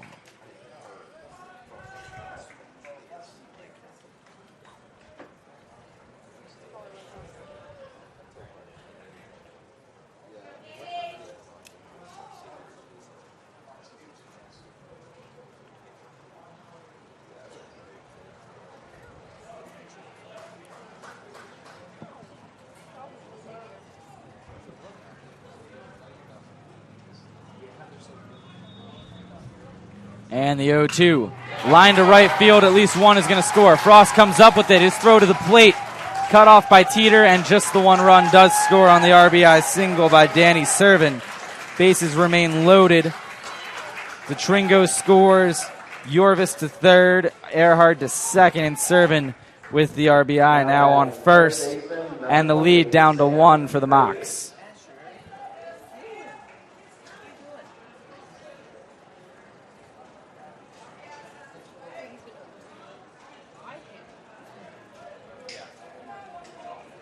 And here comes Coach Lance Negro. That's probably going to be it for Spinelli. 4+ innings of work. 6 hits, 3 runs, all of which are earned so far.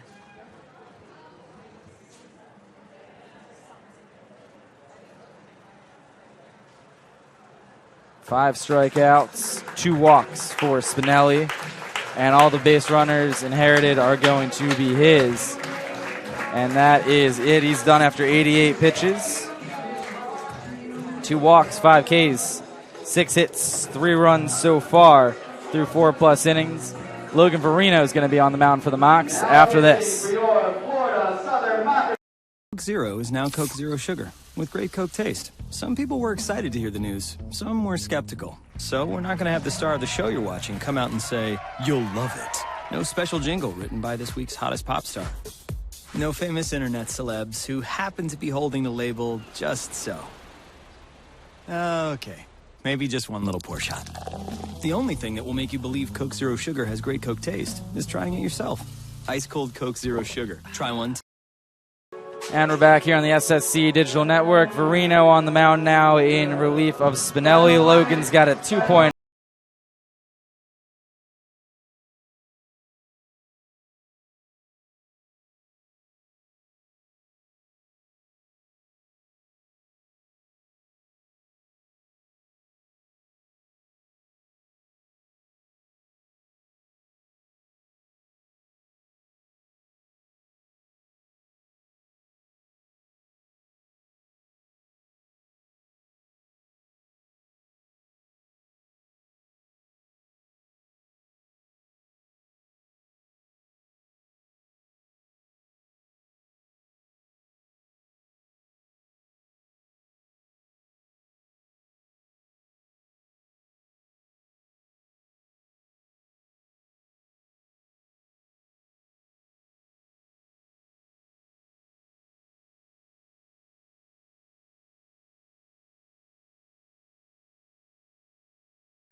Verino has Sam Freitas 0 for 2, a line out and a strikeout. With the bases loaded, nobody out, the 1-run lead, and the first pitch just missing for ball 1.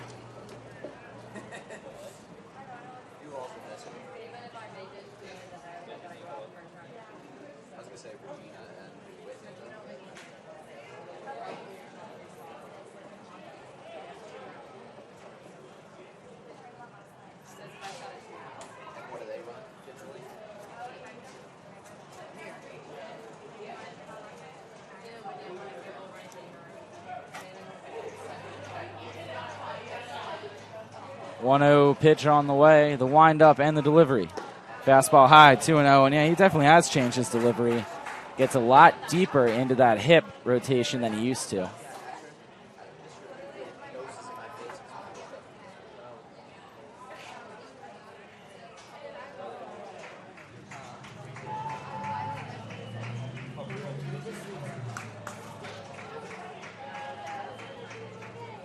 And the 2-0.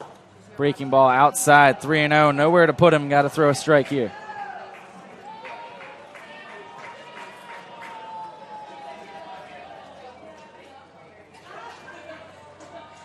Walking the guy on 4 pitches is the last thing you want to do coming into relief here.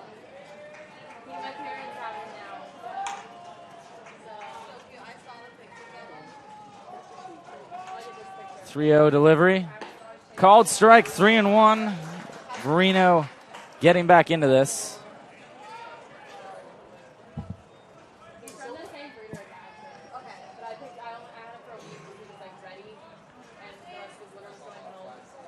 Chance to pull off a Christmas miracle here in the middle of May if he can get out of this jam.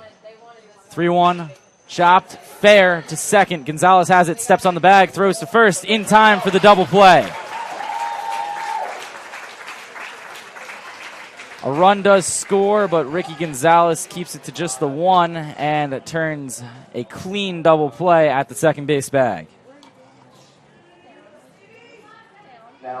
Servin retired at second. Torabella comes around to score the tying run.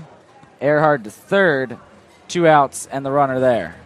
And the Mocs will trade those 2 outs for the 1 run.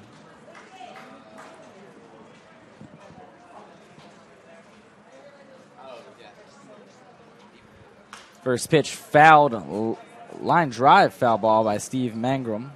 0 for 2, strikeout and a ground out.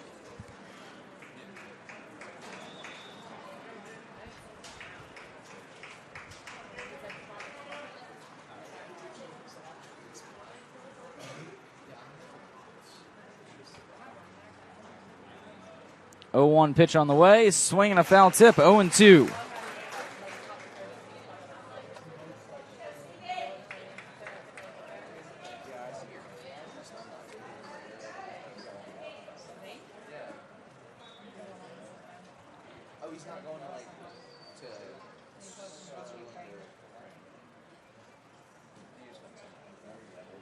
And the 0-2 pitch.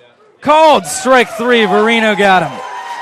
Runner stranded on third. Verino gets the job done, allowing just 1 of 3 inherited runners to score. Comes in with nobody out and the bases loaded. Although the game is tied up, really limits the damage. Spinelli now in line for a no decision. His line closed at 4+ innings of work, 4 runs, all of which were earned. But if you're Thomas Spinelli, you got to be proud of what Logan Verino just did to help bail you out, just allowing that 1 run to come across. We're all tied up at 4 as we head to the bottom of the 5th here at Henley.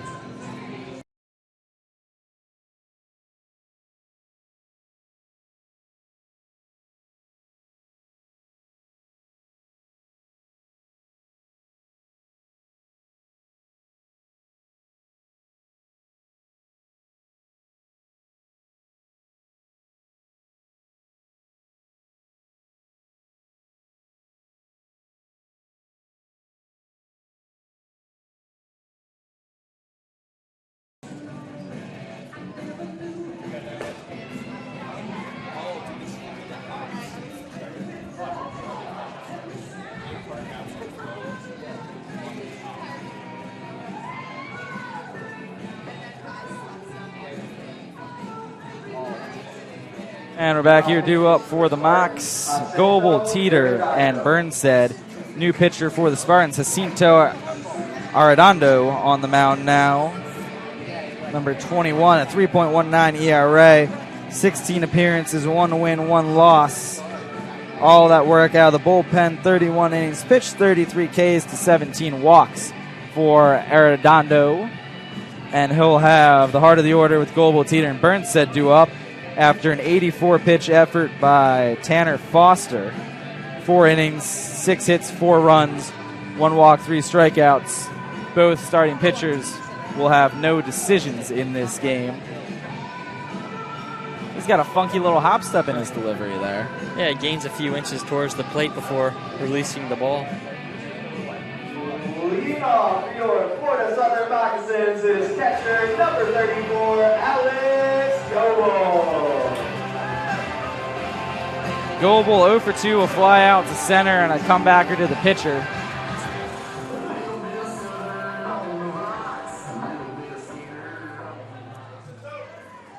And for the second time this game, it's a brand new ball game as we're all tied up at 4.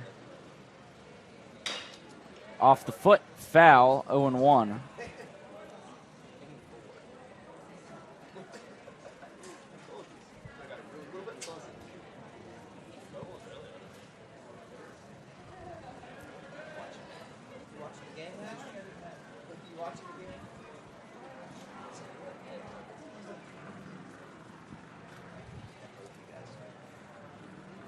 Oh-1 pitch on the way to Goebel. Fastball called strike, 0-2.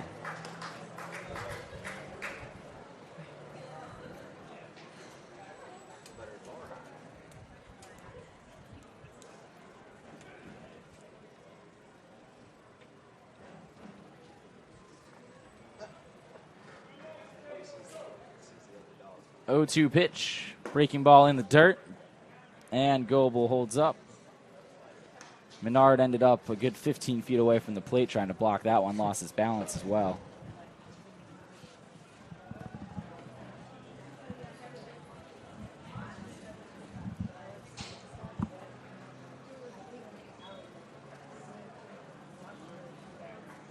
And the 0-2 pitch.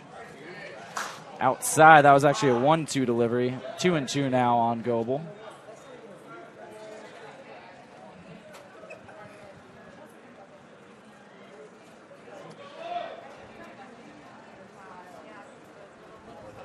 Two delivery on the way. Goebel lines it into the backstop. He stays alive.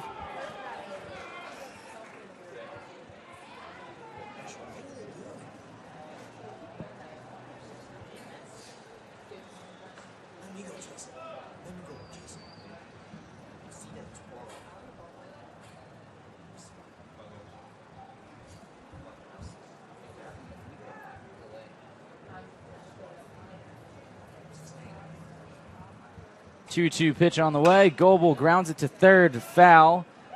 Nice barehand play by Coach Necro. He's still got it.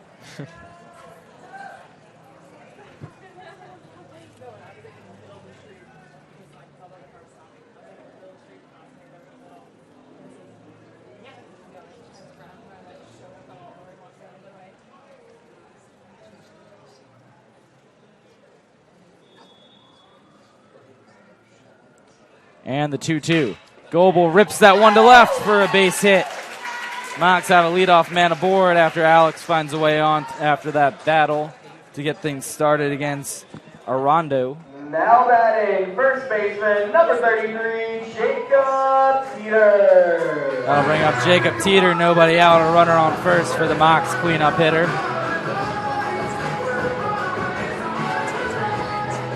0 for 2, reached on an error and popped up to the third baseman. Looking for the first hit of this game. He'll finish the season as the team's leader in RBIs, but still within striking distance. Gets a couple of hits. He's right there with Zach Scott for the team batting title. First pitch on the way to him, down in the in, ball 1.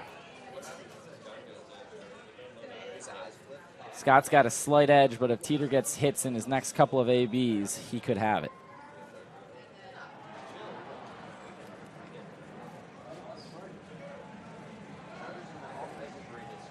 1-0 pitch on the way. Up and away, 2-0. What if he's got a slide step or anything in his repertoire, because he's pretty slow to the plate with that delivery, with the hop step. Yeah, that's a good point. You don't necessarily have to worry about that with Goebel on the bases. A perfect 0 for 0 in stolen base attempts this year.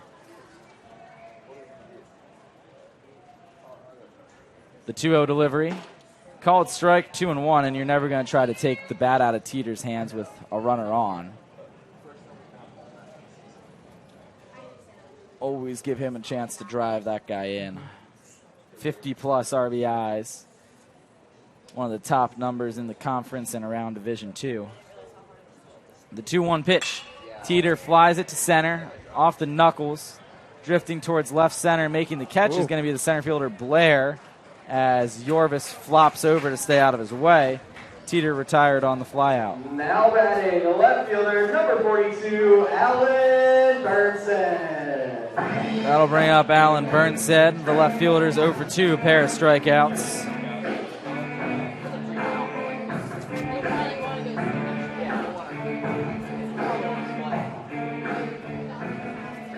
1 out, runner on first.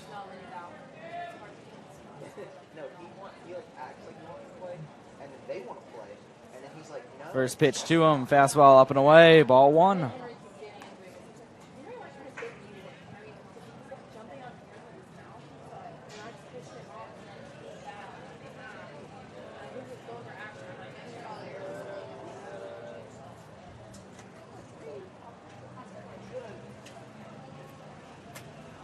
One 0 delivery, popped to the backstop, 1-1. 2 feet is okay. 4, no way.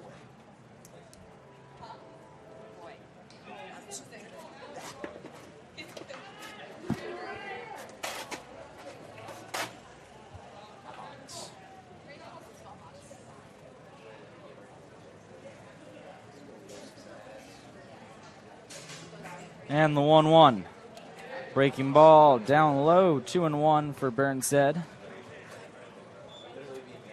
As we're 2 hours into this game now, 8:30 local time.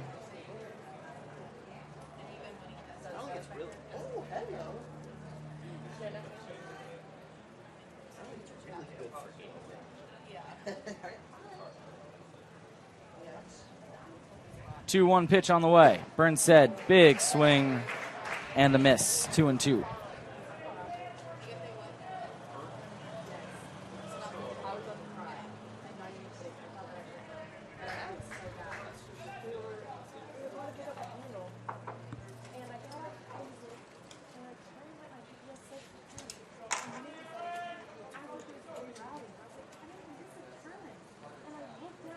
And the 2-2, Allen caught down on strikes, bringing up Isaiah Colum. 1 for 2, a strikeout in the first, a single and a run scored in the fourth. Isaiah Colum.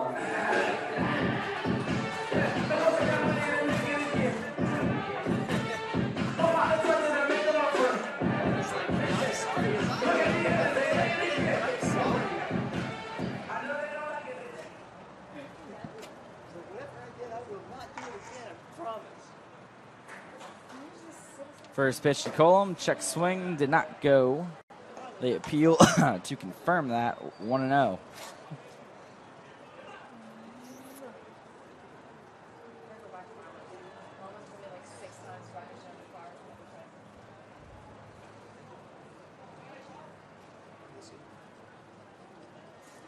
And the 1-0 delivery. That one missed, a hair outside, 2-0.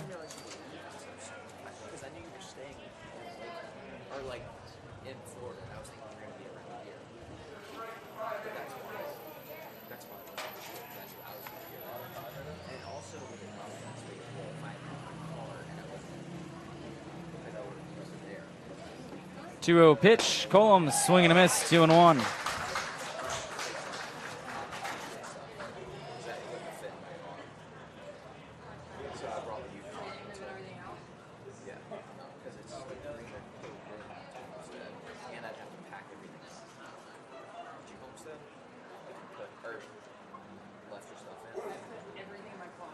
And the 2-1. Swing and a miss from Colum. 2-2.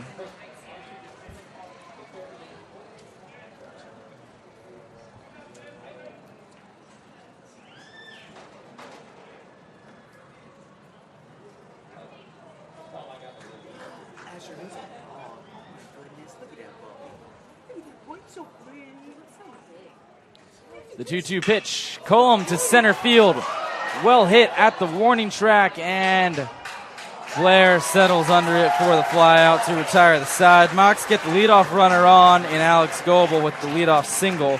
They will strand him on base, as that's the 5th base runner stranded by the Mocs today. Colum gave that one a ride, nothing to show for it. We're still tied up at 4 as we head to the top of the 6th here at Henley. Label me. You know you want to. Don't be shy. You do it behind my back. So say it to my face. You don't know me. You know what I am? I'm a pitcher. I'm a striker. I'm a point guard. I'm a linebacker. I'm a setter. Shortstop. High jumper. Wrestler. Defender. Goalie. Student. Student athletes. That's who we are.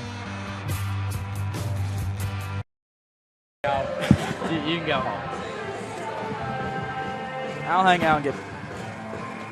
If there is a lightning delay, didn't realize the commercial was over. Whoops.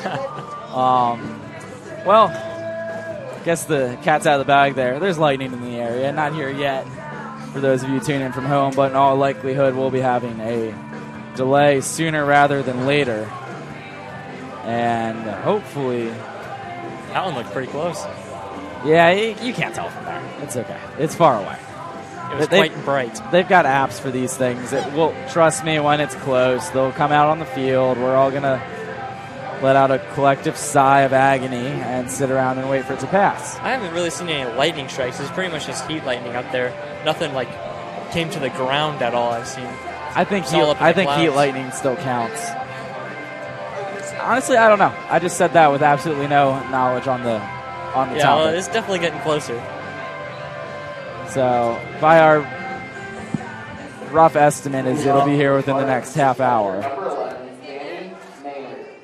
Hoping it holds off long enough for the Mocs to get a lead,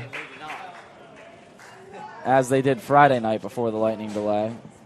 Verino back on for inning number 2. Got all 3 outs when he came in the 5th. On just 8 pitches, had a nice double play turned by Ricky Gonzalez to help out there. And the first pitch of the inning, swing and a miss by Danny Menard, 0-1 on the Spartans catcher, Cole Perry and Danny Blair to follow.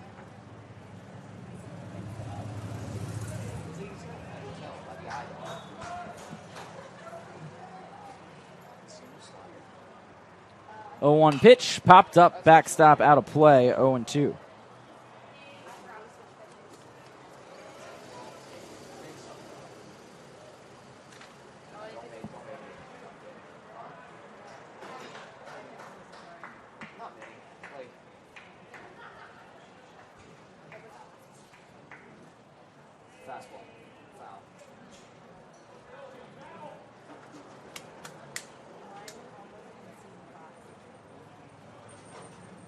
And the 0-2 pitch from Verino, just a bit outside, 1-2.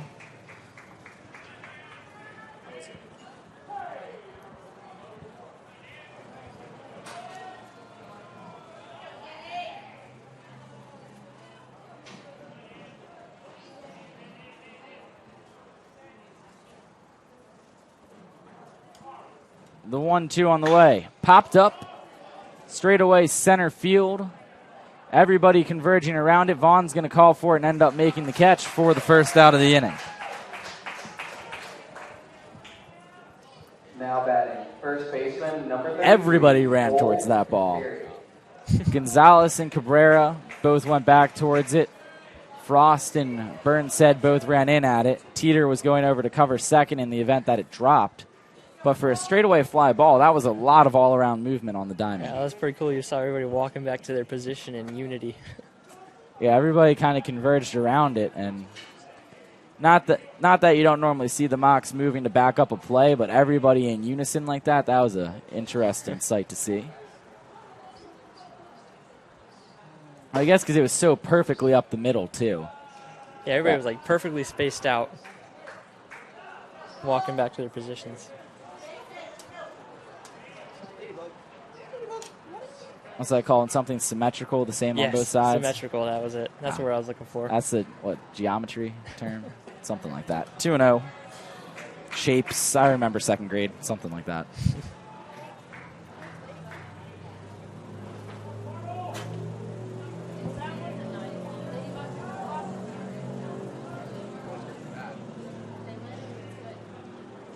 This will be the 15th pitch for Verino.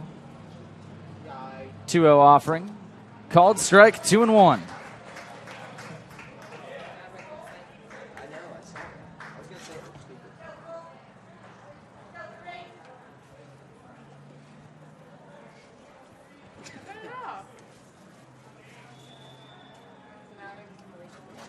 Time called. Verino steps off.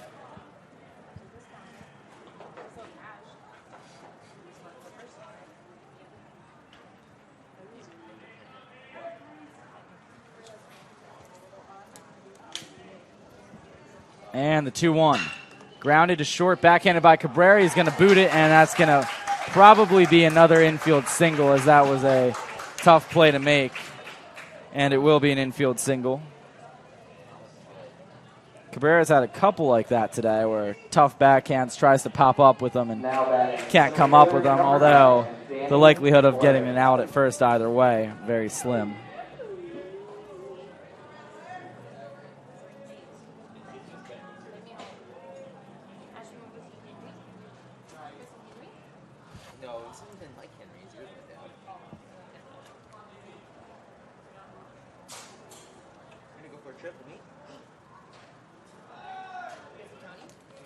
Danny Blair at the plate now.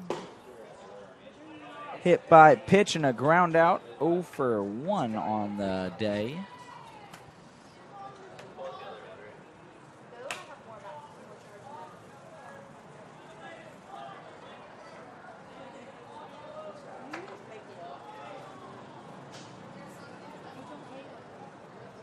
And the 1-0 pitch. Called strike, catching the corner, 1-1.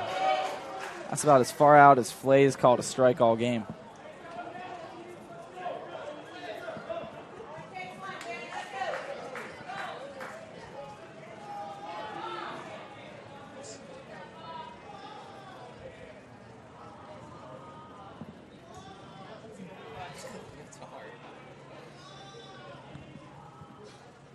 And the 1-1 pitch on the way. Swing and a miss, 1-2.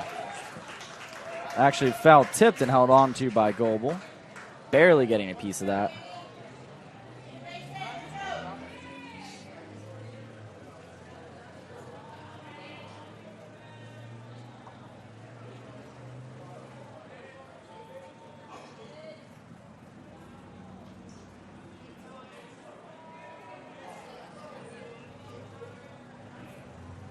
One-two pitch on the way. Verino misses up high, 2-2.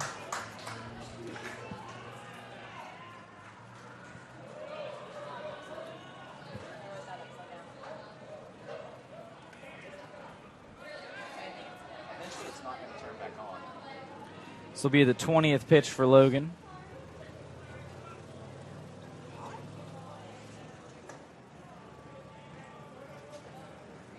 And the 2-2 delivery. Popped up, out of play. Count remains 2-2.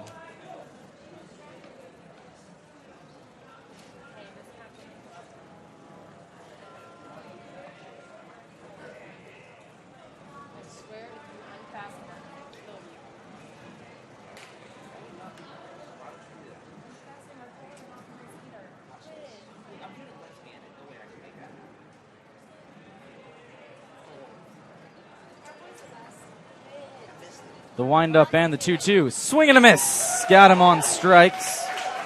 Second strikeout for Verino. And that'll bring Nick DeTringo to the plate. 0 for 1, a strikeout, and he walked and scored back in the 5th.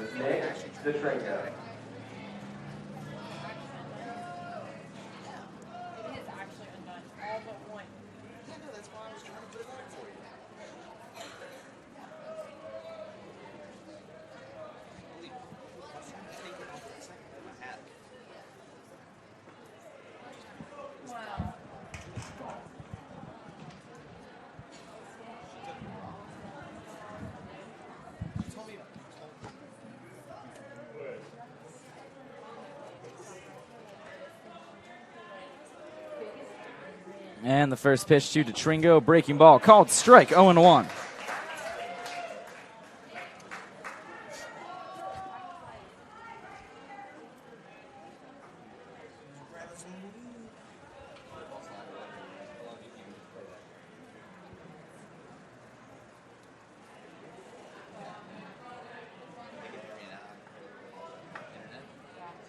Oh, 1 pitch, called a strike, 0-2.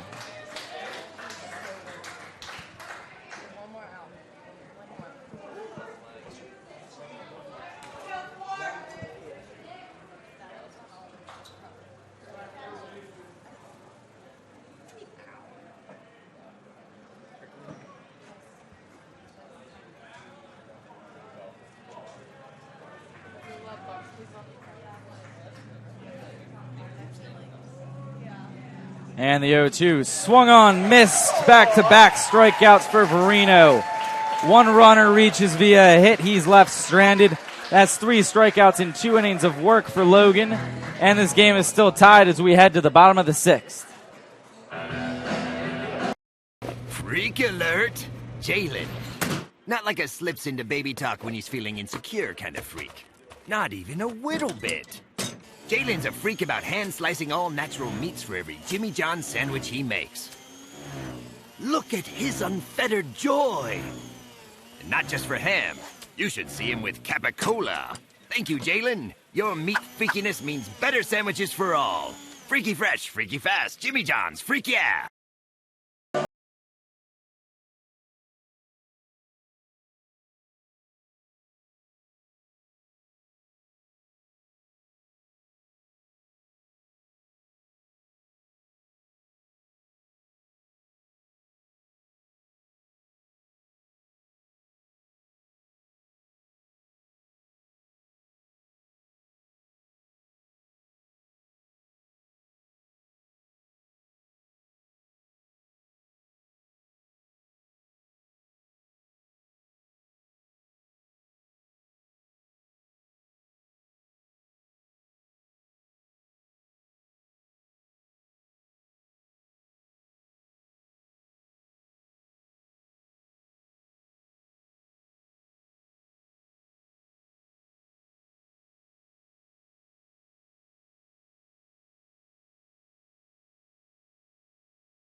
Field, Andrew Pauling, Hunter McGowan with you guys. Ricky Gonzalez, Ryan Frost, Vaughn Brown, the bottom third for the Mocs, set to hit here in the bottom of the 6th.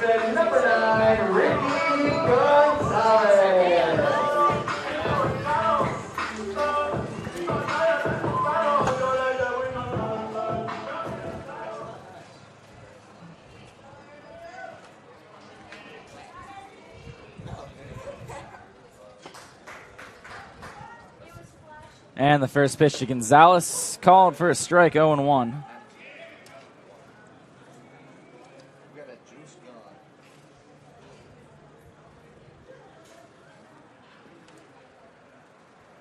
Wind blowing out towards left.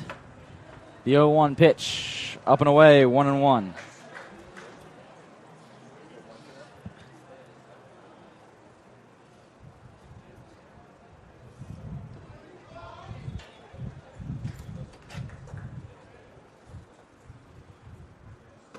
And that one catches the top part of the zone, 1-2.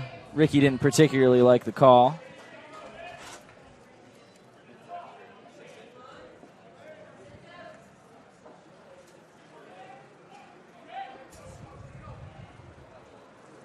And the 1-2 pitch to Gonzalez, fouled to the backstop. He stays alive.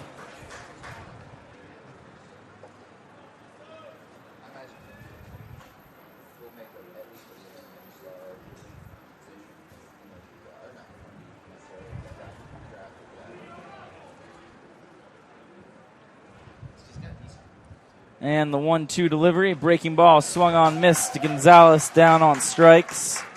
Brings up Ryan Frost, a pop-up to short, and a single sharply hit up the middle. He's 1 for 2. Number 1, Ryan Frost. Second strikeout for Arredondo on the mound.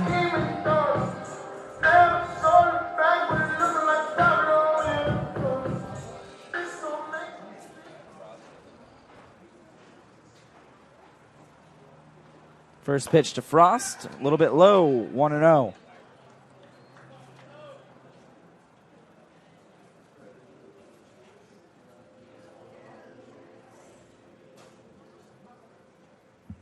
And the 1-0, Frost takes it up high for a ball, 2-0.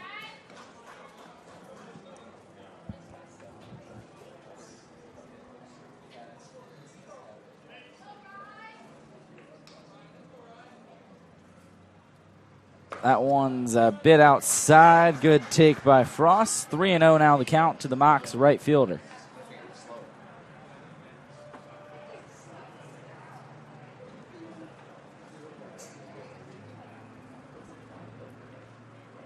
And the 3-0 pitch. Catching the corner, 3-1.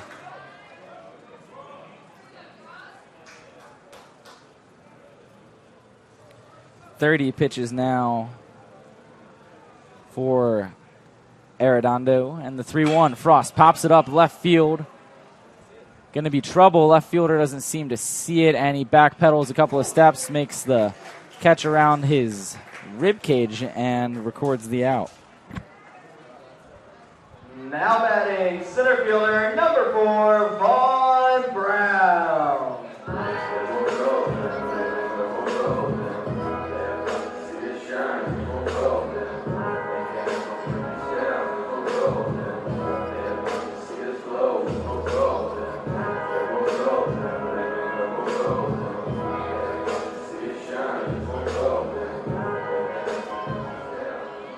See a bit of a firework display in right field to the right of the scoreboard as Vaughn takes ball 1 down low.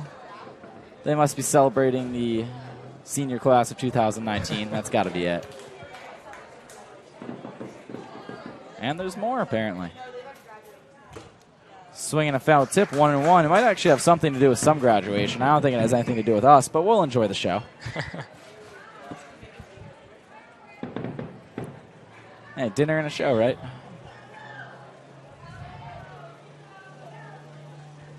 The 1-1 on the way to Vaughn. Down and in, 2-1.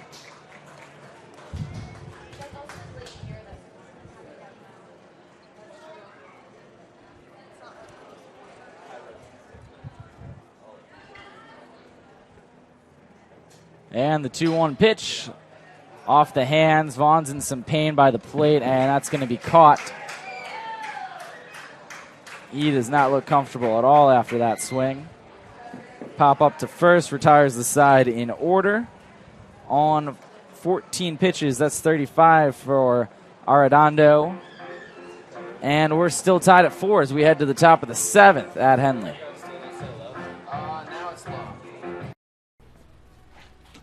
Power 8. Man, if I had had this kind of power back in my day, my crossover would have been something else. I'd have broke everybody's ankles. The rare peanut vendor. My crossover would have been so crazy. If you recorded it, watched it 2 weeks later, broke ankles. Man, that is some kind of power. Careful now.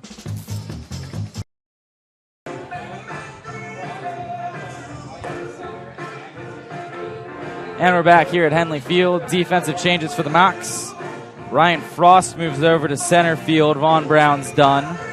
Seems to still be in some discomfort after that swing and a miss. Coach Negro had him pulled before he even made it back to the dugout. And Christian Maglich is taking over in right field. He'll take Vaughn's spot in the lineup. Playing right field is number 8, Christian Maglich.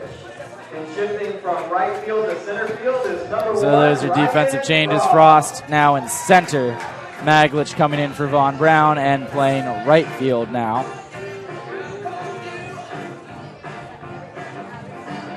Logan Verino still on the mound. 2 innings of work, 24 pitches for the sophomore righty. Leading off for the Spartans is left fielder number 13. Leading off for the Spartans, Jorvis Torrealba, the leadoff man, followed by Drew Earhart and Danny Servin.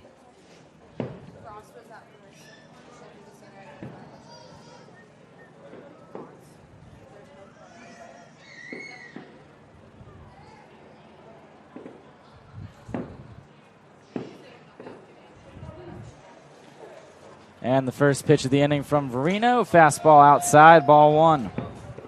It's 25 pitches for Logan.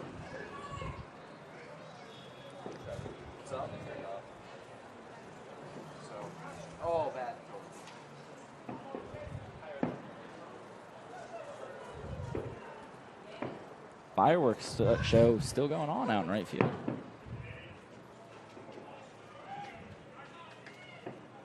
I wonder if that's distracting for the batter.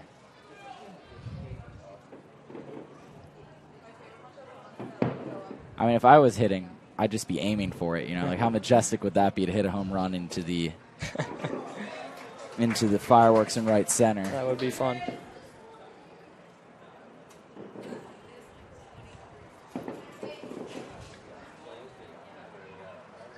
Oh, yeah. It would be turn and burn right center. That would be the only thing I'm aiming We got to for. get our photographer over here, get some pictures of batters up with fireworks in the background. Yeah, that's pretty cool. That one's up high, 2-1.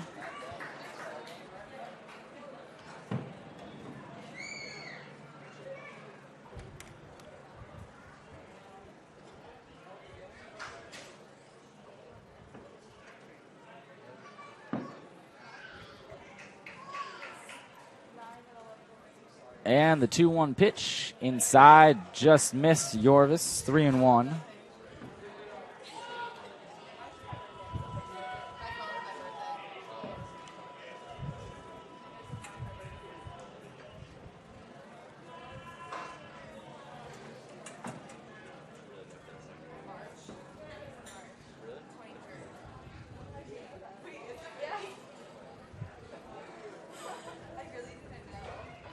And the 3-1 pitch, high ball 4.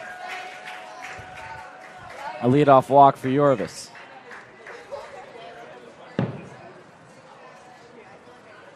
Now batting, second baseman, number 2, Drew Earhart. I'm trying to figure out what that plane's doing out in right center, too. It's been flying circles around the firework area for a while. I can't tell if there's some message underneath it written on the underside. It looks like there is.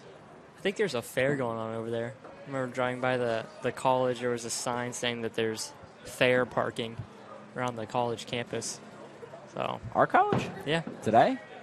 Yeah. Oh, it's still like pretty ghost townish when I left around, when did I leave? Around noon today to get some lunch before the game. Counts 1-0 on Earhart. 30 pitches now for Verino.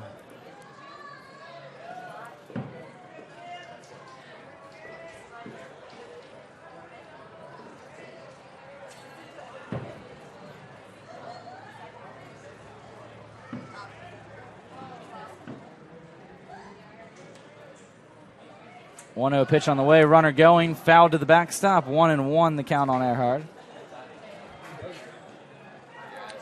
Yorvis, 18 of 21 in stolen base attempts this year, so he can run. Hit for power, hit for average, and he can run, a real five-tool guy.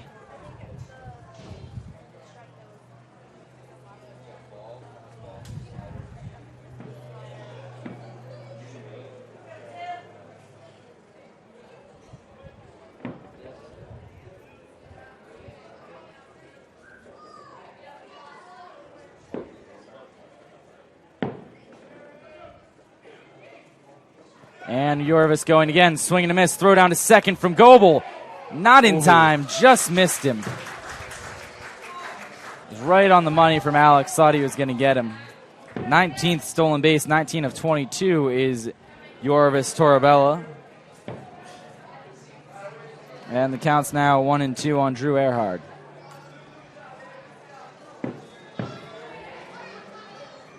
And good tag by Gonzalez, too. I really thought they were going to get him.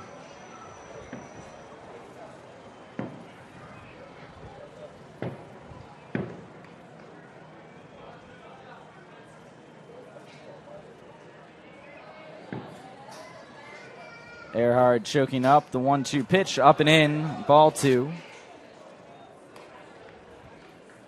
Falls back a good bit. It wasn't that far up and in. Yeah. Bit of an overreaction, I'd say.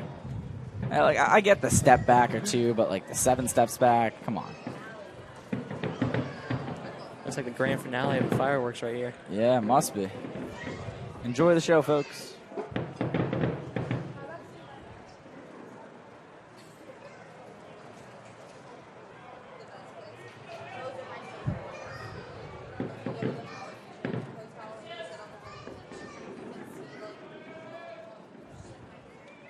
And the 2-2 from Verino. Breaking ball outside. Count runs full. 4th full count for Mox pitching. And he needs to execute here.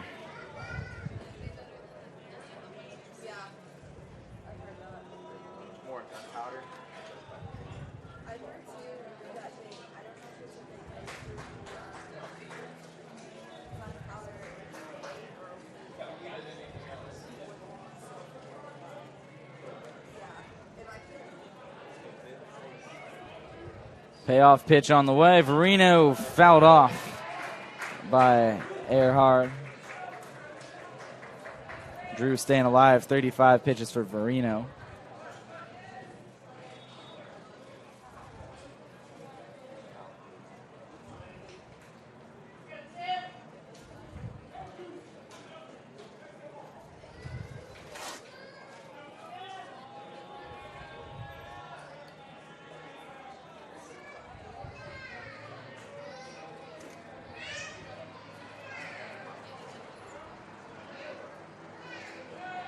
Spin move back to second. No throw.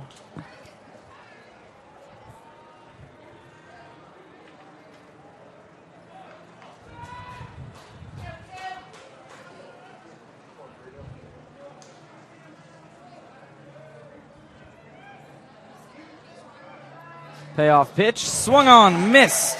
Strikeout number 4 for Verino, and that's the first out here in the top of the 7th. Got him with the fastball. Now batting, designated hitter number 44, Danny Servin.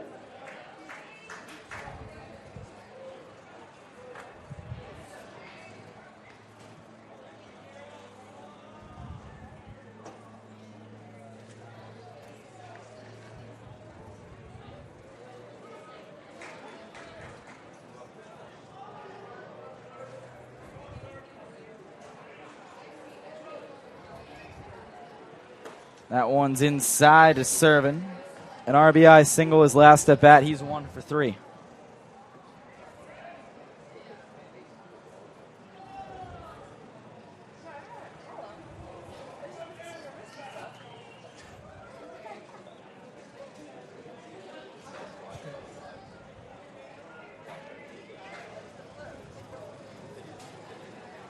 And the 1-0.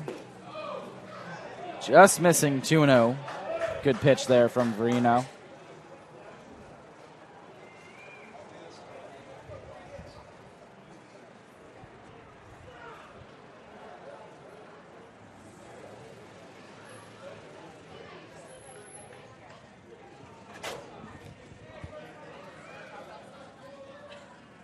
Two-0 pitch on the way.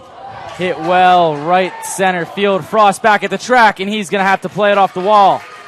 Yorvis is going to score from second as that one took a funky hop off the wall for Frost. Or not Frost, that was Maglich in right. Frost had shifted over to center. And Christian couldn't come up with that one. An RBI double by Servin gives Tampa a 1-run lead here. They're up 5-4. Sam Freyas to bat, 0 for 3, a line out, a strikeout, and a ground out. He was the first batter that Verino faced.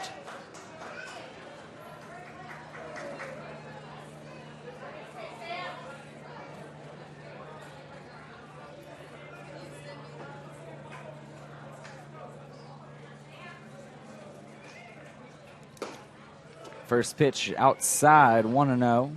40 pitches now for Verino. That's got to be close to a career high for him.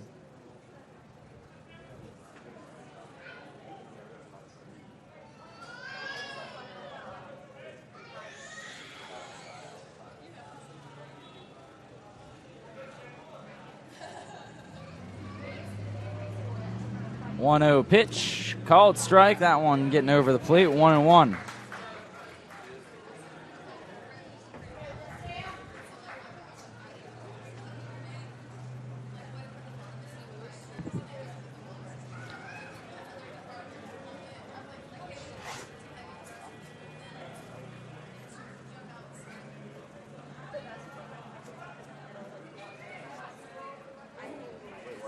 And the 1-1 from Logan. Swung on, missed by Freitas, 1-2.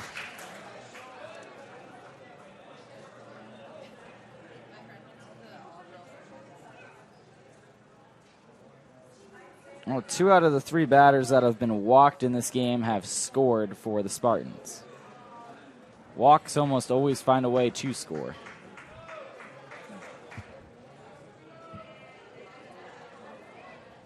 The 1-2 on the way. Popped up, right side. Teeter ranging over towards the bag and will make the catch for the second out of the inning.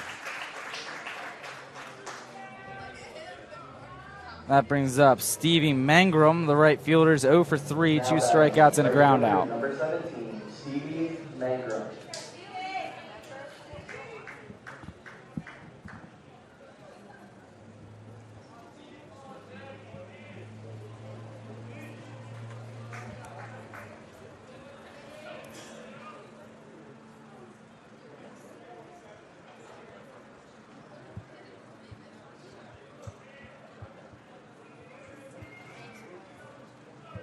First pitch from Verino, called strike right at the knees, 0-1.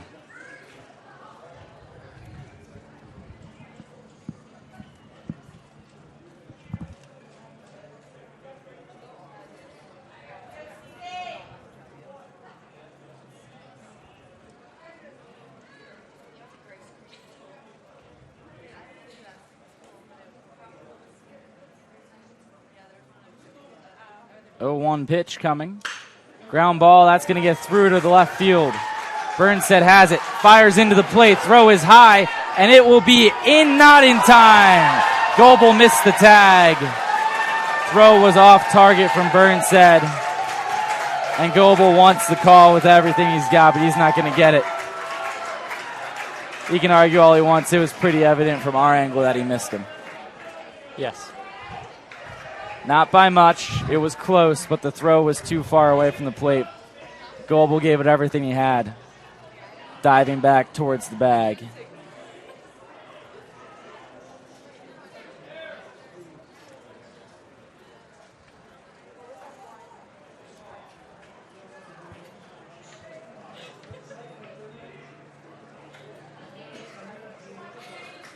Now batting, catcher number 11. A 2-run lead for the Spartans, back-to-back doubles.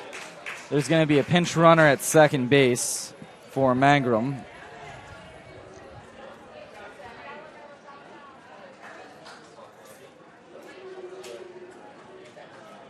Number 27 on to pinch run, that's Mikey Navarrete. Pinch running at second base, number 27, Mikey Navarrete.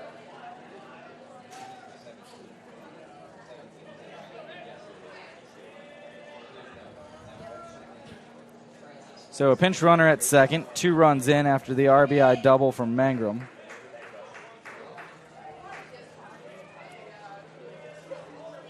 And the 0-1 pitch going to be down low, 1-0.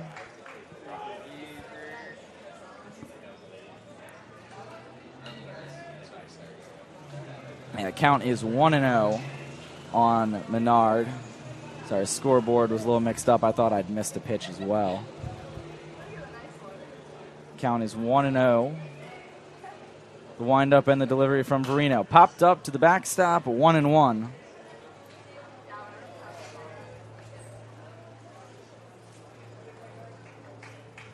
This might be the last batter for Logan if he can't get the final out here. He's gone 2 2/3 so far. 2 runs have scored off of him.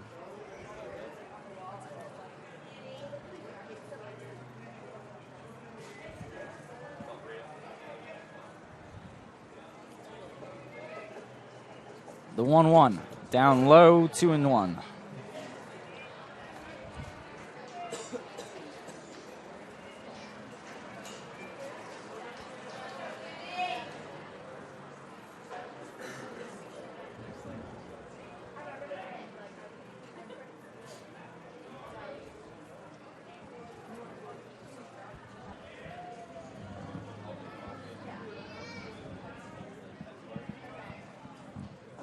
Two-one pitch on the way. Outside on the breaking ball, 3-1. This next one will be the 50th delivery of the night from Verino.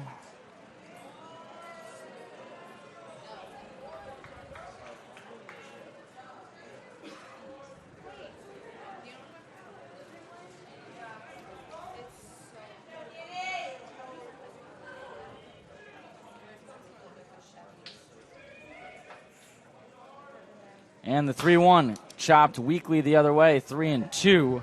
Menard chased that one up top, and the count runs full for the 5th time for the Spartan hitters.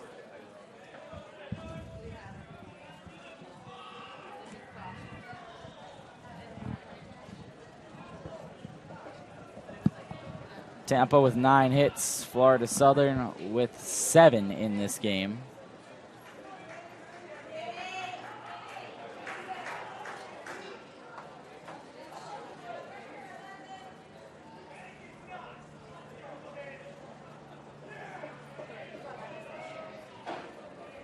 Payoff pitch on the way from Verino. Chased it. Fouled it off. Way foul. And out of play. A couple aggressive swings from Menard there. Probably chased ball 4 twice.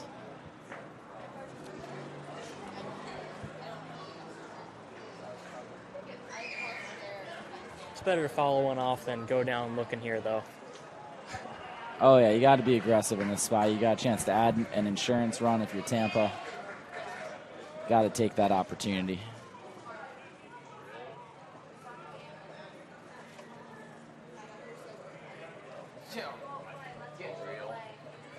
And the 3-2 pitch, fly ball, center field. Frost is there, and he will make the catch. 28 pitch inning, 52 in total for Logan Verino. 2 runs score, 1 run stranded. Few hits in the inning for the Spartans, and they lead by 2 as we head to the bottom of the 7th. Time to stretch here at Henley Field. It's not about where you were born. It's not about your gender or the color of your skin, or whether you're rich, poor, or in the middle. No matter what you play, if you have the skill and drive to succeed in school and in sports, we'll provide the opportunity. And we're back here at Henley Field. Andrew Pauling, Hunter McGowan with you guys as we head to the bottom of the 7th inning. A couple of defensive changes for you guys. Navarrete stays in the game to play third base. And Freitas comes out to right field to replace the original right fielder, Stevie Mangrum, who came out in the place of the pinch runner, Mikey Navetta, there in the 7th. Spartans with a 2-run lead now after scoring 2 more in the top of the 7th. Mocs have to play come from behind here with the top of the order. Cabrera, Scott, and Goebel due up here in the bottom of the 7th.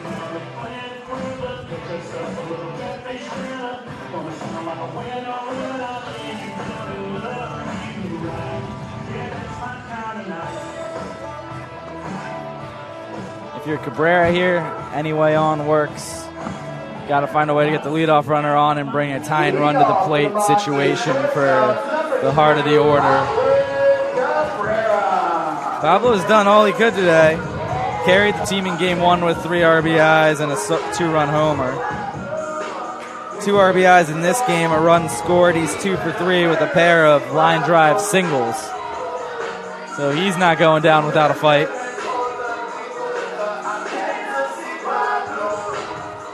Vicente Arredondo still on the mound. 35 pitches for him through his first 2 innings of work. And the first pitch to Cabrera. Swing and a miss. He's behind 0-1. Chase that one down low.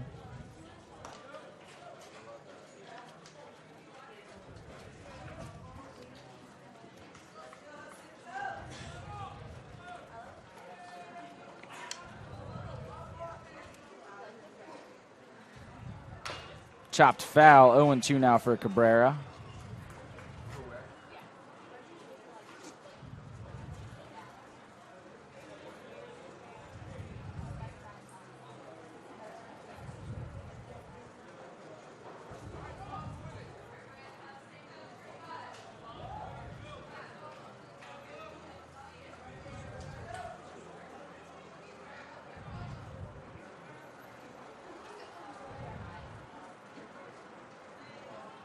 Oh, 2 on the way. Cabrera takes it. Strike 3, caught looking. And there's one out here in the bottom of the 7th. Brings up Zach Scott. Zach Scott.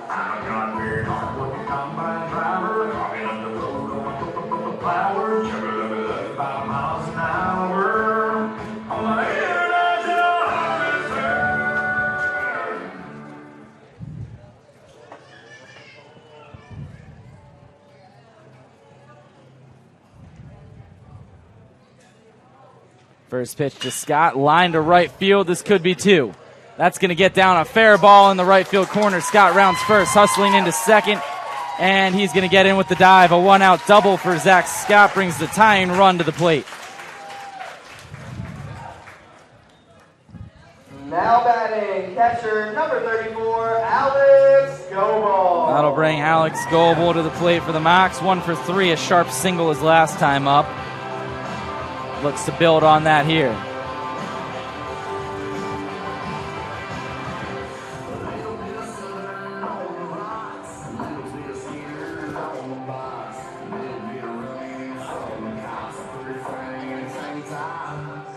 Arredondo is about to throw his 40th pitch after this brief meeting between him and the catcher.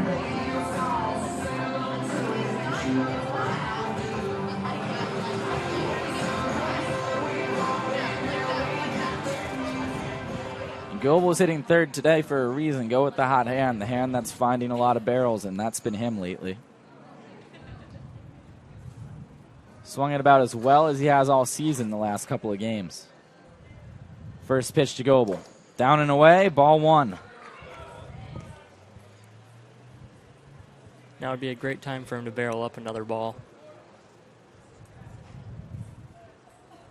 Just a .218 average, 2 homers on the season, but a lot of productive at-bats as of late for the senior catcher.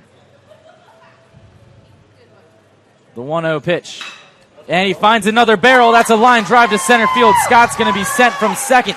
The throw will be cut off by the second baseman, Earhart, and Zach Scott comes around to score the Mocs' 5th run of the game. They're down by a 1 after the RBI single from Alex Goebel.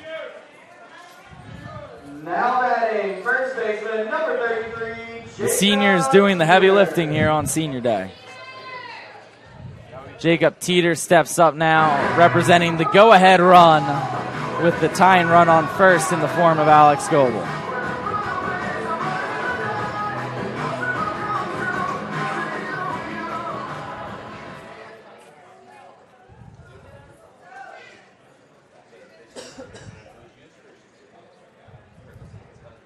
One out, runner on first. The first pitch to Teeter, up and away, ball 1.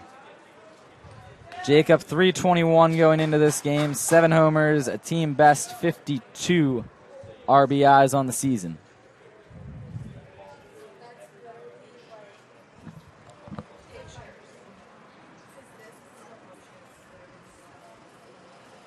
One 1-0 pitch on the way, down and in, 2-0.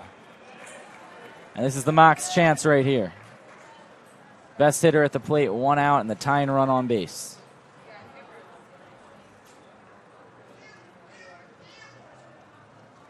Jacobs 0 for 3 this game, reached on an error in the first, and then popped up in the third and flew out in the 5th. 2-0 pitch on the way. Barreled it to center. Not deep enough as it drifts towards left center. Blair is going to get under it for the out. And Teeter flies out to center field for the second consecutive at-bat. 2 outs now for Alan Burnside. Alan Burnside.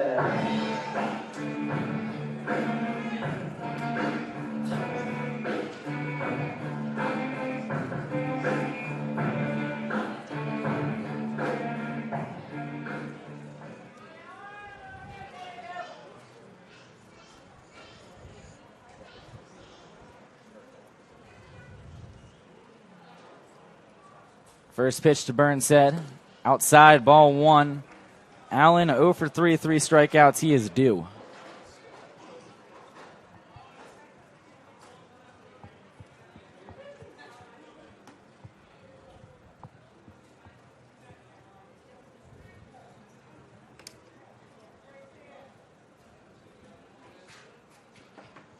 1-0 inside, called for a strike. Just catching that black of the plate there. 1-1 for Burnside.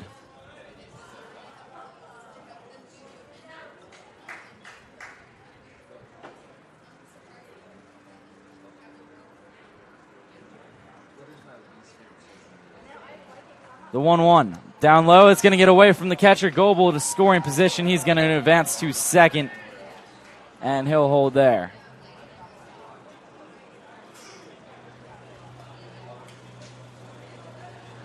That is going to be a passed ball on the catcher, Menard.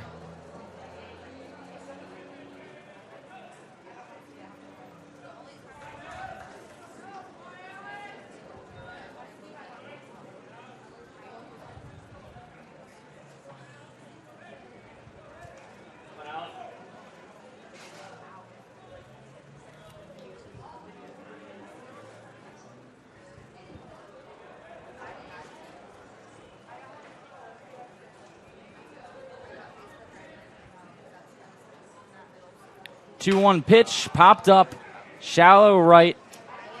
Earhart settles under it, but the right fielder, Freitas, makes the catch.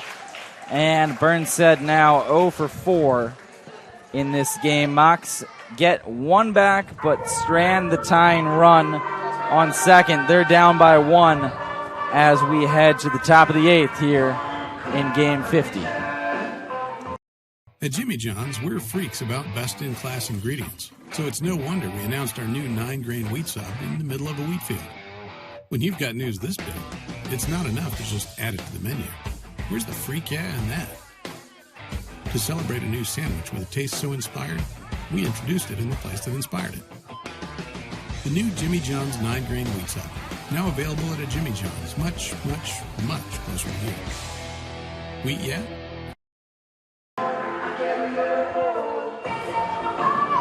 And we're back here, bottom or top of the 8th, I should say, in the last game of this doubleheader. And Cole Crowder is going to be coming on the mound for the Mocs. Pitching change for Florida Southern, their third pitcher of the game. Number 23, Cole Crowder. Logan Verino, 2 innings.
Gave up one run in yesterday's game. Leading off for the Spartans is first baseman number 33, Cole Perry.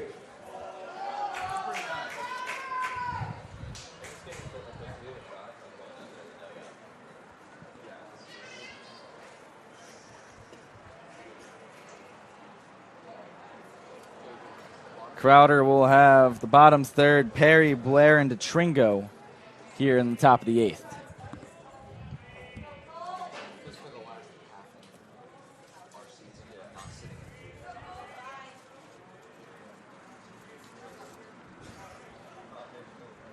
And the first pitch from Crowder, up and away, ball 1.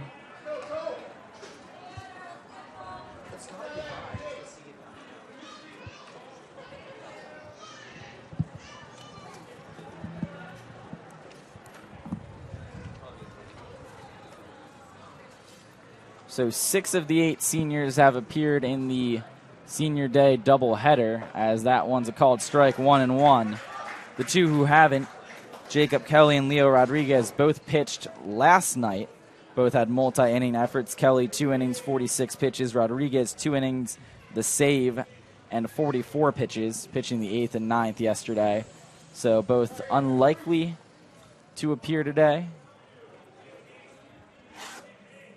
1-1 pitch on the way. Breaking ball, called strike, 1-2. So Coach Necro finding a way to get all the seniors in this weekend, although Cole had also pitched yesterday, but gets a chance again here on the Senior Day doubleheader.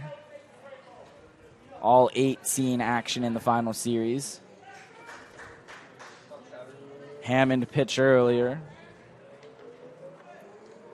Frost and Cabrera, Goebel and Cullum all in the lineup, as that one misses outside, 2-2. So good work by the coaching staff to get everybody some reps over the course of the weekend, to their credit.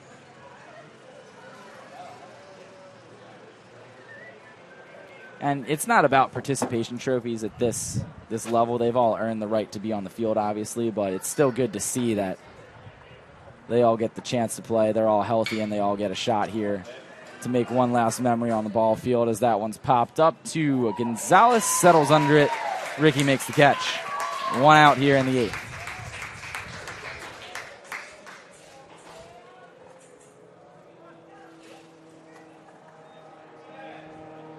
Now batting, center fielder number 9, Danny Blair.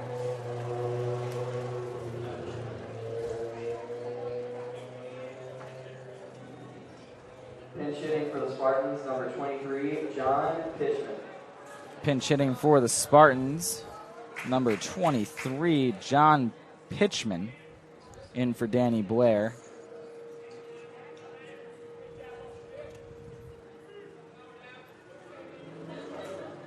Spartans opting to avoid the lefty on lefty matchup. And the first pitch from Crowder, breaking ball, called strike, 0-1.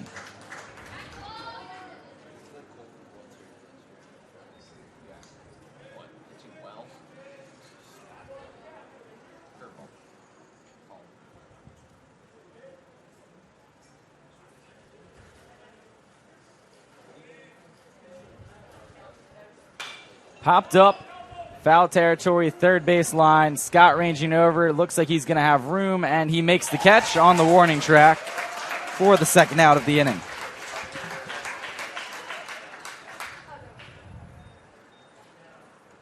Now batting, shortstop number 4, Nick DeTrinco. That brings up Nick DeTringo, the shortstop. 0 for 2, pair of strikeouts and a walk and a run scored back in the 5th. He'll hit now with 2 outs in the 8th.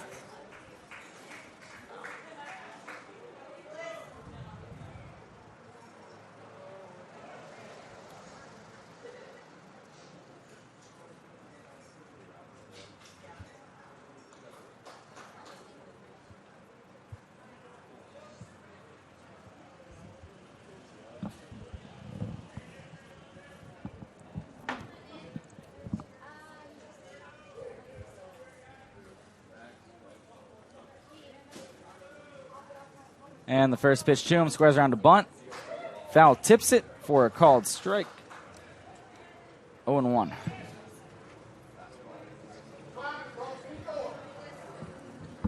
Crowder sharp in his first 8 pitches.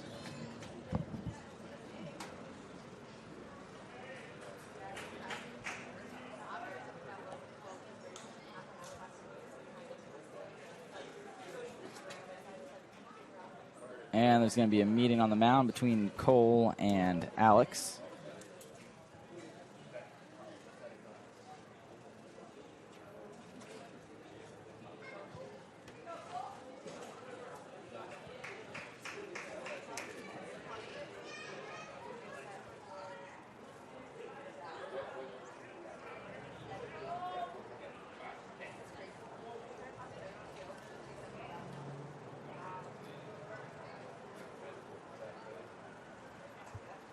One breaking ball, swung on, missed, 0-2.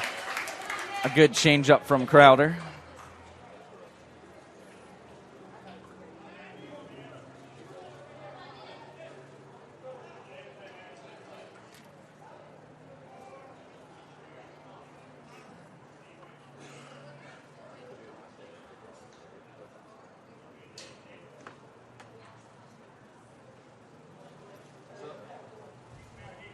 0-2 pitch on the way. Swung on, missed. Strikeout for Cole Crowder. He retires the side on just 10 pitches. 1, 2, 3. Down go the Spartans in the 8th, and the Mocs are coming up down by 1 after this.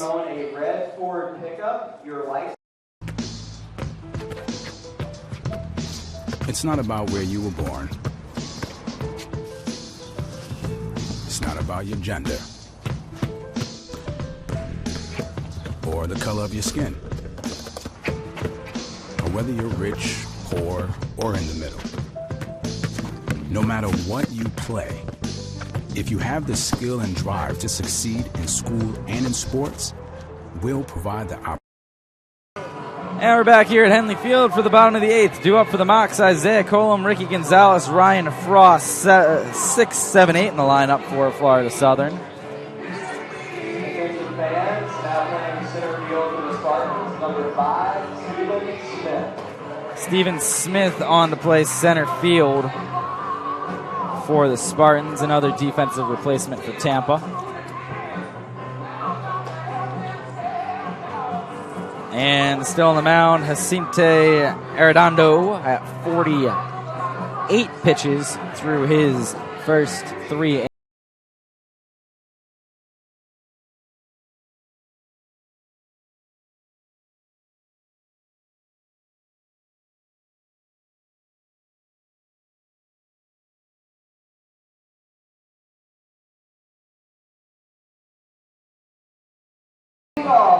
Colum to lead off. He's 1 for 3 in the game.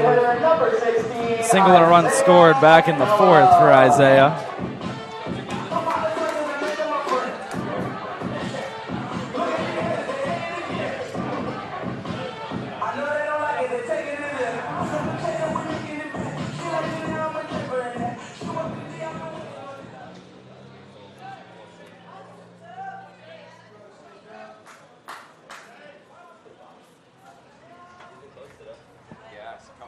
First pitch on the way to Colum. Breaking ball up high. Just misses there. 1-0. Sporadic.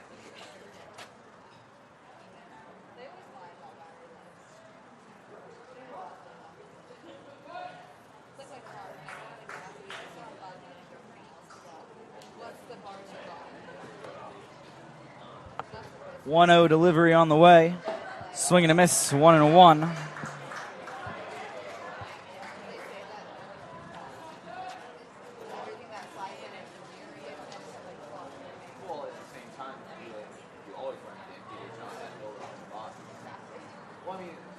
And the 1-1 to Colum. Inside, called strike 1-2.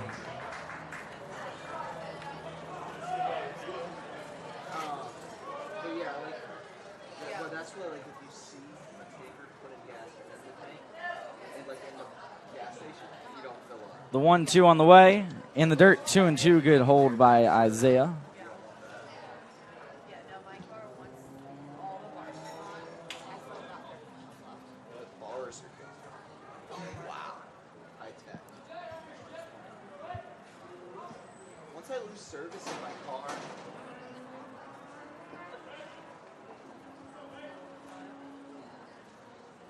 The 2-2 on the way. Called strike 3. Isaiah caught looking. Corner pitch there, and that's a tough one.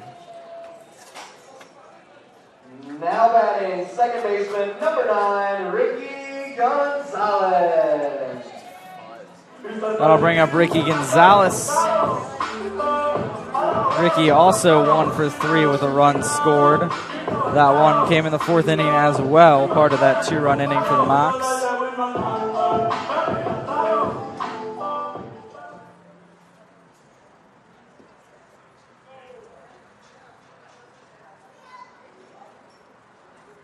First pitch on the way to Ricky, breaking ball, called strike, 0-1.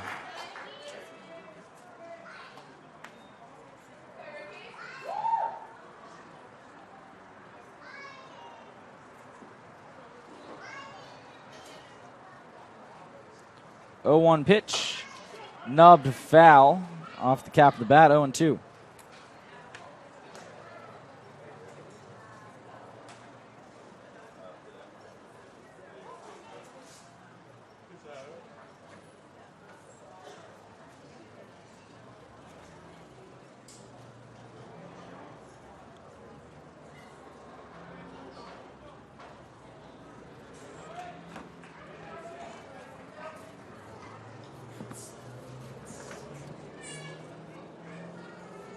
Time called by the catcher, Menard.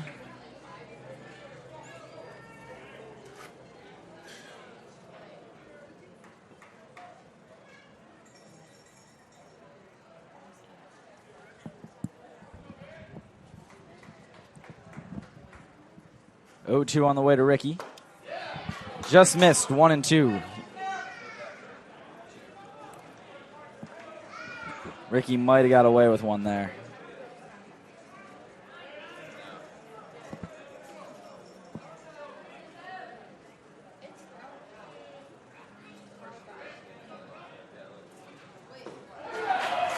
Swing and a miss by Gonzalez. Back-to-back strikeouts to start the 8th.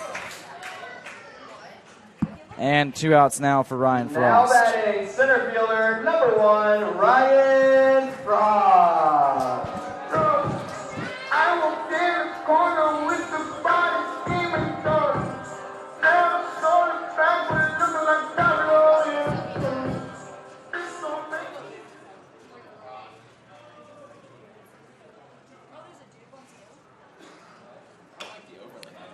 Check swung foul, 0-1.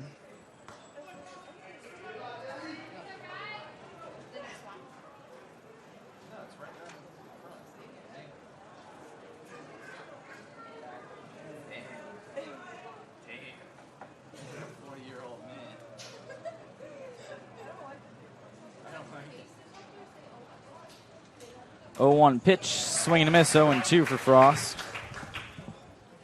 This will be pitch number 60 for Arredondo. He's at 59 right now.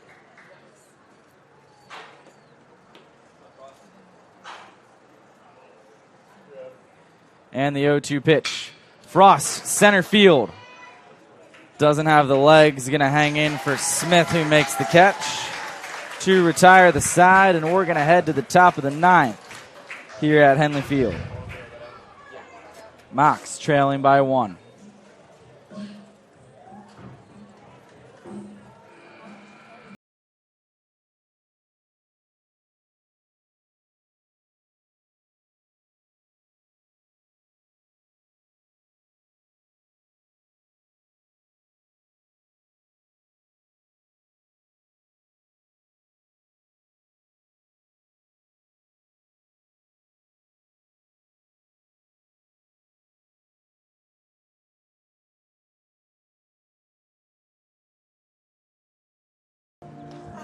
And we're back here at Henley.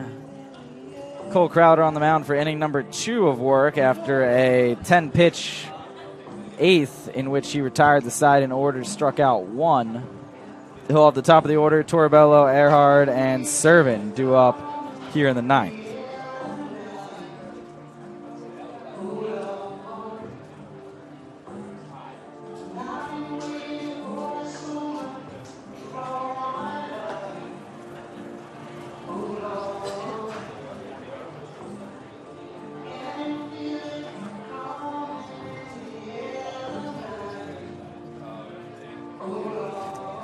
Nine hits per team. Mox down by 1 in the top of the 9th, up to Crowder to try to keep that a 1-run differential, as the Mox will get one more shot at winning the series in the bottom of the 9th.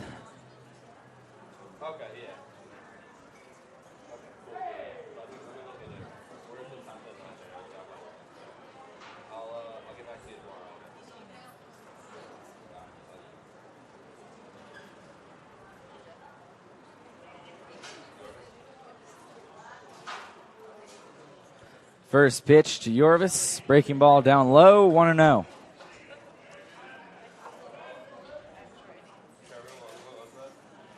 That was a 77-mile-an-hour change.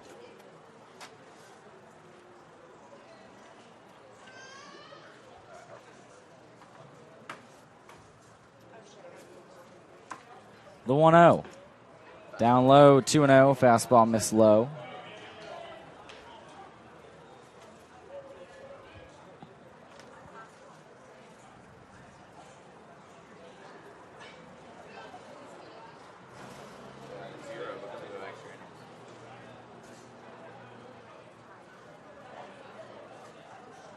The 2-0. Called strike. That one cuts in there. 2-1.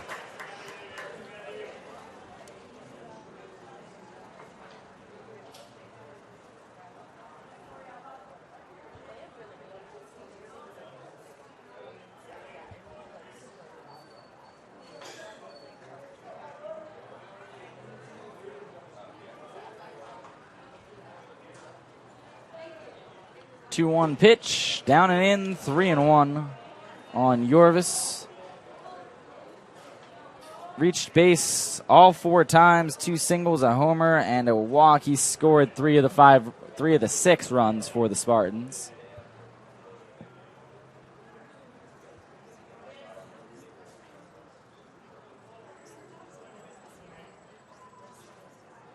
Three-one on the way. Swing and a miss. He was going for home run number 2, a full count.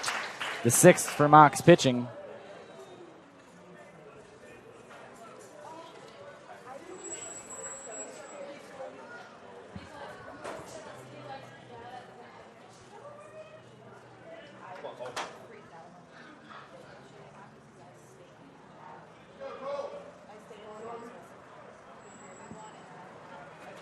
The payoff pitch from Crowder. In the air, left field, pretty well hit. Burnstead going back. And that's going to go. The 2nd home run of the game for Yorvis Torabella. He scores his 4th run of the game. And the Mocs are now down by 2.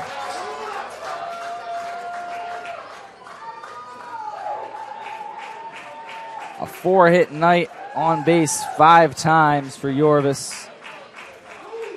And that might bring his average up to 400 at this point. He was hitting 387 going into play. A 4 for 4 might just do that for him.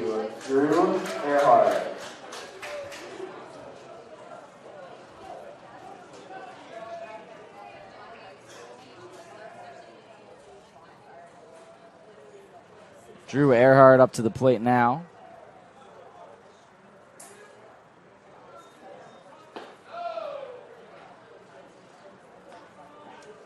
And he is now hitting .401 on the season after the 4-hit effort here tonight. And that home run is what put him over the edge. Brought his average up 13 points to hit 400 on the year. Fly ball left field. Settling under it and making the catch is Burnstead on the fly out.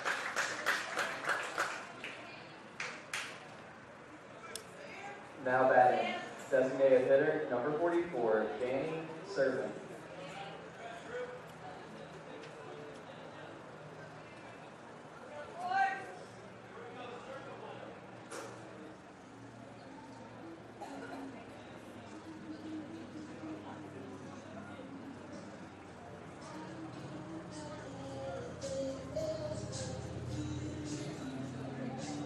So if Yorvis doesn't hit again, he will finish the season with a batting average over 400.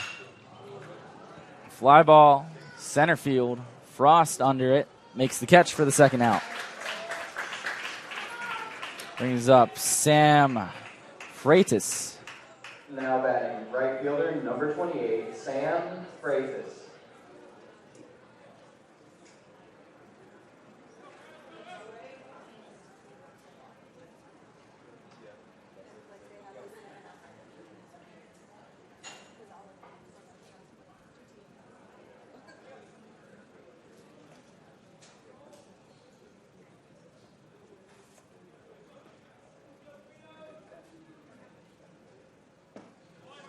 That one's going to be a strike on Freitas. He's behind 0-1.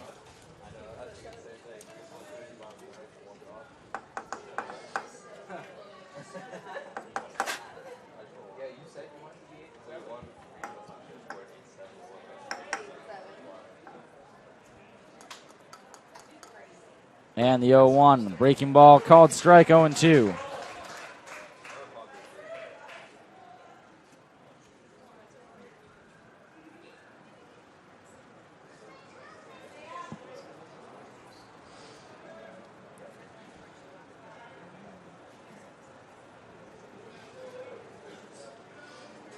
The 0-2 pitch from Crowder. Fastball high, gets by.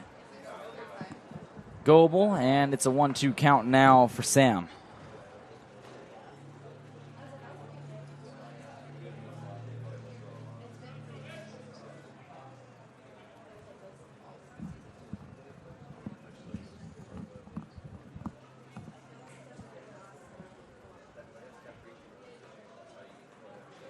The 1-2 pitch. Breaking ball, chopped to third. Big hop for Scott. Has it. Fires across the diamond. In time. 5-3 on the putout. And Crowder retires the side on 11 pitches. That's 21 in 2 innings of work.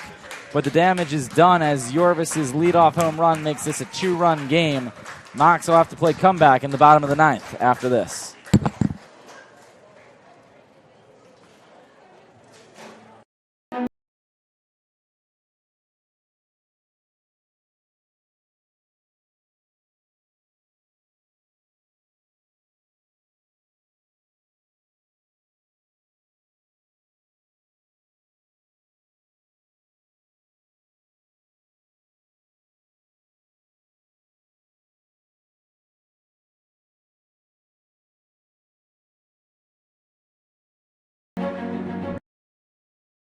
And we're back here for the bottom of the 9th. Andrew Pauling, Hunter McGowan with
Your Florida Southern Moccasins is right fielder number 8, Christian Maglich. First at bats of the game came in the 8th as a defensive replacement for Vaughn Brown, who left with an apparent injury. Frost moved over to center, and Maglich into right, replacing Vaughn Brown in the lineup. His first at bat of the game coming now. First pitch to him, fastball, swing and a miss, 0-1.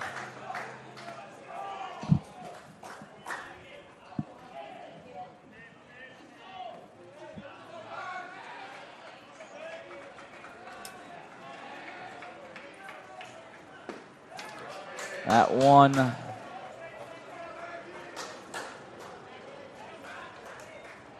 will miss for a ball, 1-1.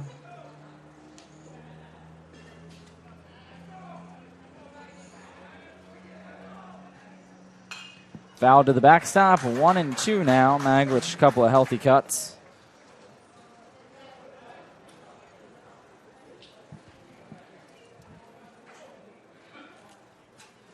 It's time to shorten up that swing with 2 strikes and try to get on base, start a rally.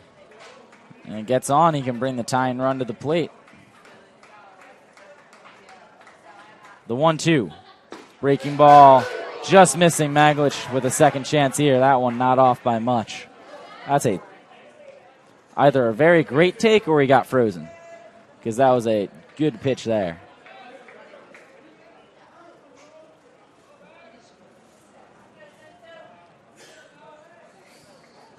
Two-two pitch on the way. Maglich swing and a miss. He's down on strikes for the first out here in the 9th. Now batting shortstop number 2, Pablo Cabrera.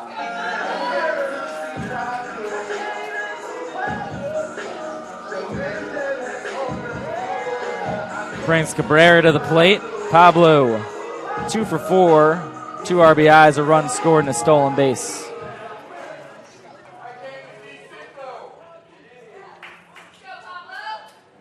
First pitch to Cabrera, called strike, 0-1.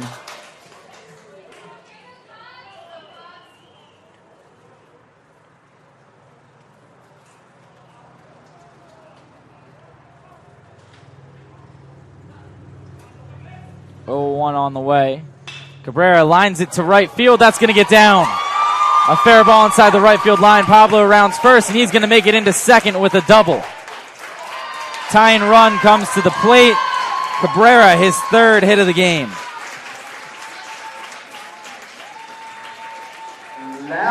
Hustling all the way. He was thinking 2 out of the box. And there's some life left for the Mocs. 1 out. Zach Scott coming to the plate.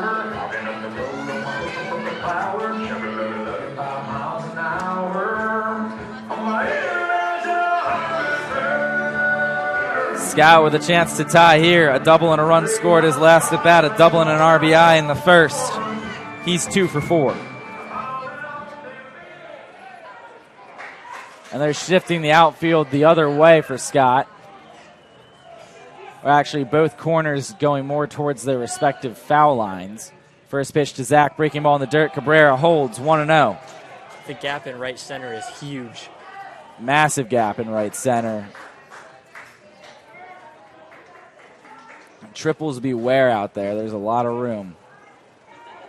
And for a ball to get down, Cabrera to score. Mocs now with 10 hits in the game, 10 hits per team.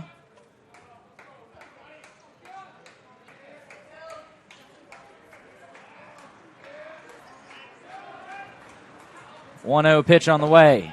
Inside, called for a strike, 1-1.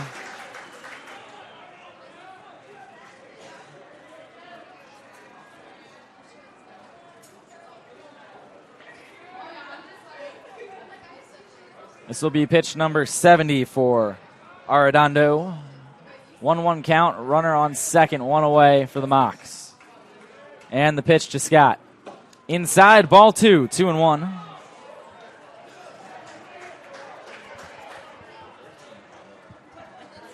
Two pitches in a row, hard and in.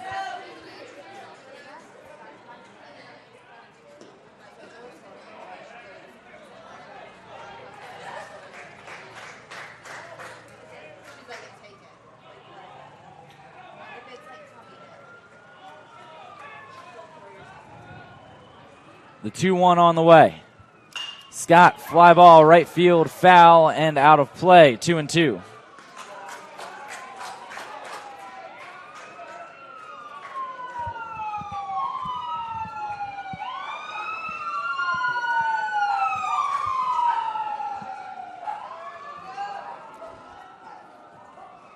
Goebel on deck.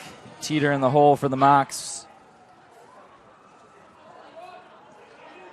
Big at-bat here for Zach Scott. Needs to find a way to keep things rolling with just 1 out. The 2-2 pitch on the way. Ground ball in between first and second. Has a chance to get through. Diving stop by Earhart, and Scott just thrown out at first base. Beat him by a step. Cabrera advances to third, and that'll bring Alex Goebel to the plate. Goebel 2 for 4 with an RBI, pair of singles. And a chance to keep this game going and get the bat into the hands of Jacob Teeter, who's in the on-deck circle. Zach did a really good job making contact on that last one. That was a tough curveball, caught the low and outside corner, so it was a good job making contact there. A tough pitch for him to hit, tried to fight it off, ended up keeping it fair for the ground out. Couple more feet to the left of Earhart, that's going to be a base hit too. First pitch to Goebel, breaking ball, called strike, he's down 0-1.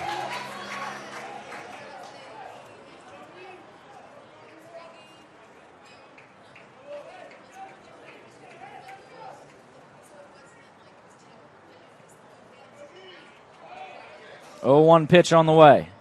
Checked his swing, did he go? The appeal. No appeal. Call made by the home plate umpire on his own. Play behind the plate. 0-2 for Alex.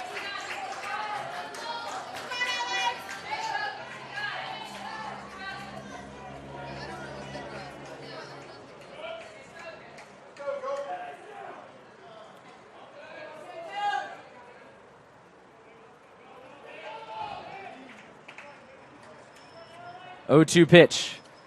Just got a piece. Goebel putting up a fight. That was a tough pitch to hit there. 75 pitches now for Arredondo.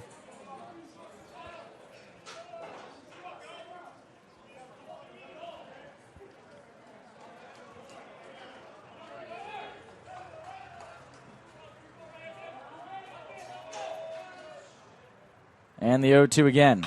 Goebel pops it up. Foul territory down the first base line. Perry has room and just barely makes the catch. Overran it a little bit. He'll end up having that one. And Goebel retired to end the game. Gets a hug from Cabrera at the plate. And that'll do it for the series and the season for the Mocs as they lose 7-5 in their final. 10 hits for the Mocs, 10 for the Spartans. And just not quite enough on the comeback for Florida Southern as they drop this one and drop the last 2 games after picking up the win on Friday night. Hunter, your final thoughts on the series? Both teams played really good baseball this weekend. It's great for the Mocs that they were able to foil their rivals' opportunity at winning the conference. 3-hour, 25-minute game. Hunter, thank you for all your help this weekend. No problem. Much appreciated here. Your losing pitcher is Logan Verino. The win goes to Jacinto Arredondo. That's all from us here today as we wrap up the 2019 regular season. Thanks to Ryan Bauer of the FSC Athletic Communications staff for all of his help and all the packets of information and everything that we've gotten over the season. It's all greatly appreciated. As I wrap up season number 2 in the booth, just want to thank everyone who's helped with the broadcast behind the scenes and on air as color commentators. We've had several. They've all been a great joy to broadcast alongside of over the course of the season. As always, broadcasting these games, it's an absolute privilege. I look forward to coming back and doing it again next year and expanding on the role that I've taken on in our athletic department, doing broadcasts for soccer, softball, indoor volleyball, and doing photos for basketball and beach volleyball, as well as some other things, producing our school sports show, The Snake Bite. That's something that's going to continue to grow next year, and I'm looking forward to doing and building on all of those things in the 2019-2020 academic year. I'm Andrew Pauling on behalf of FSC Baseball and the SSC Digital Network. Thanks for tuning in this year.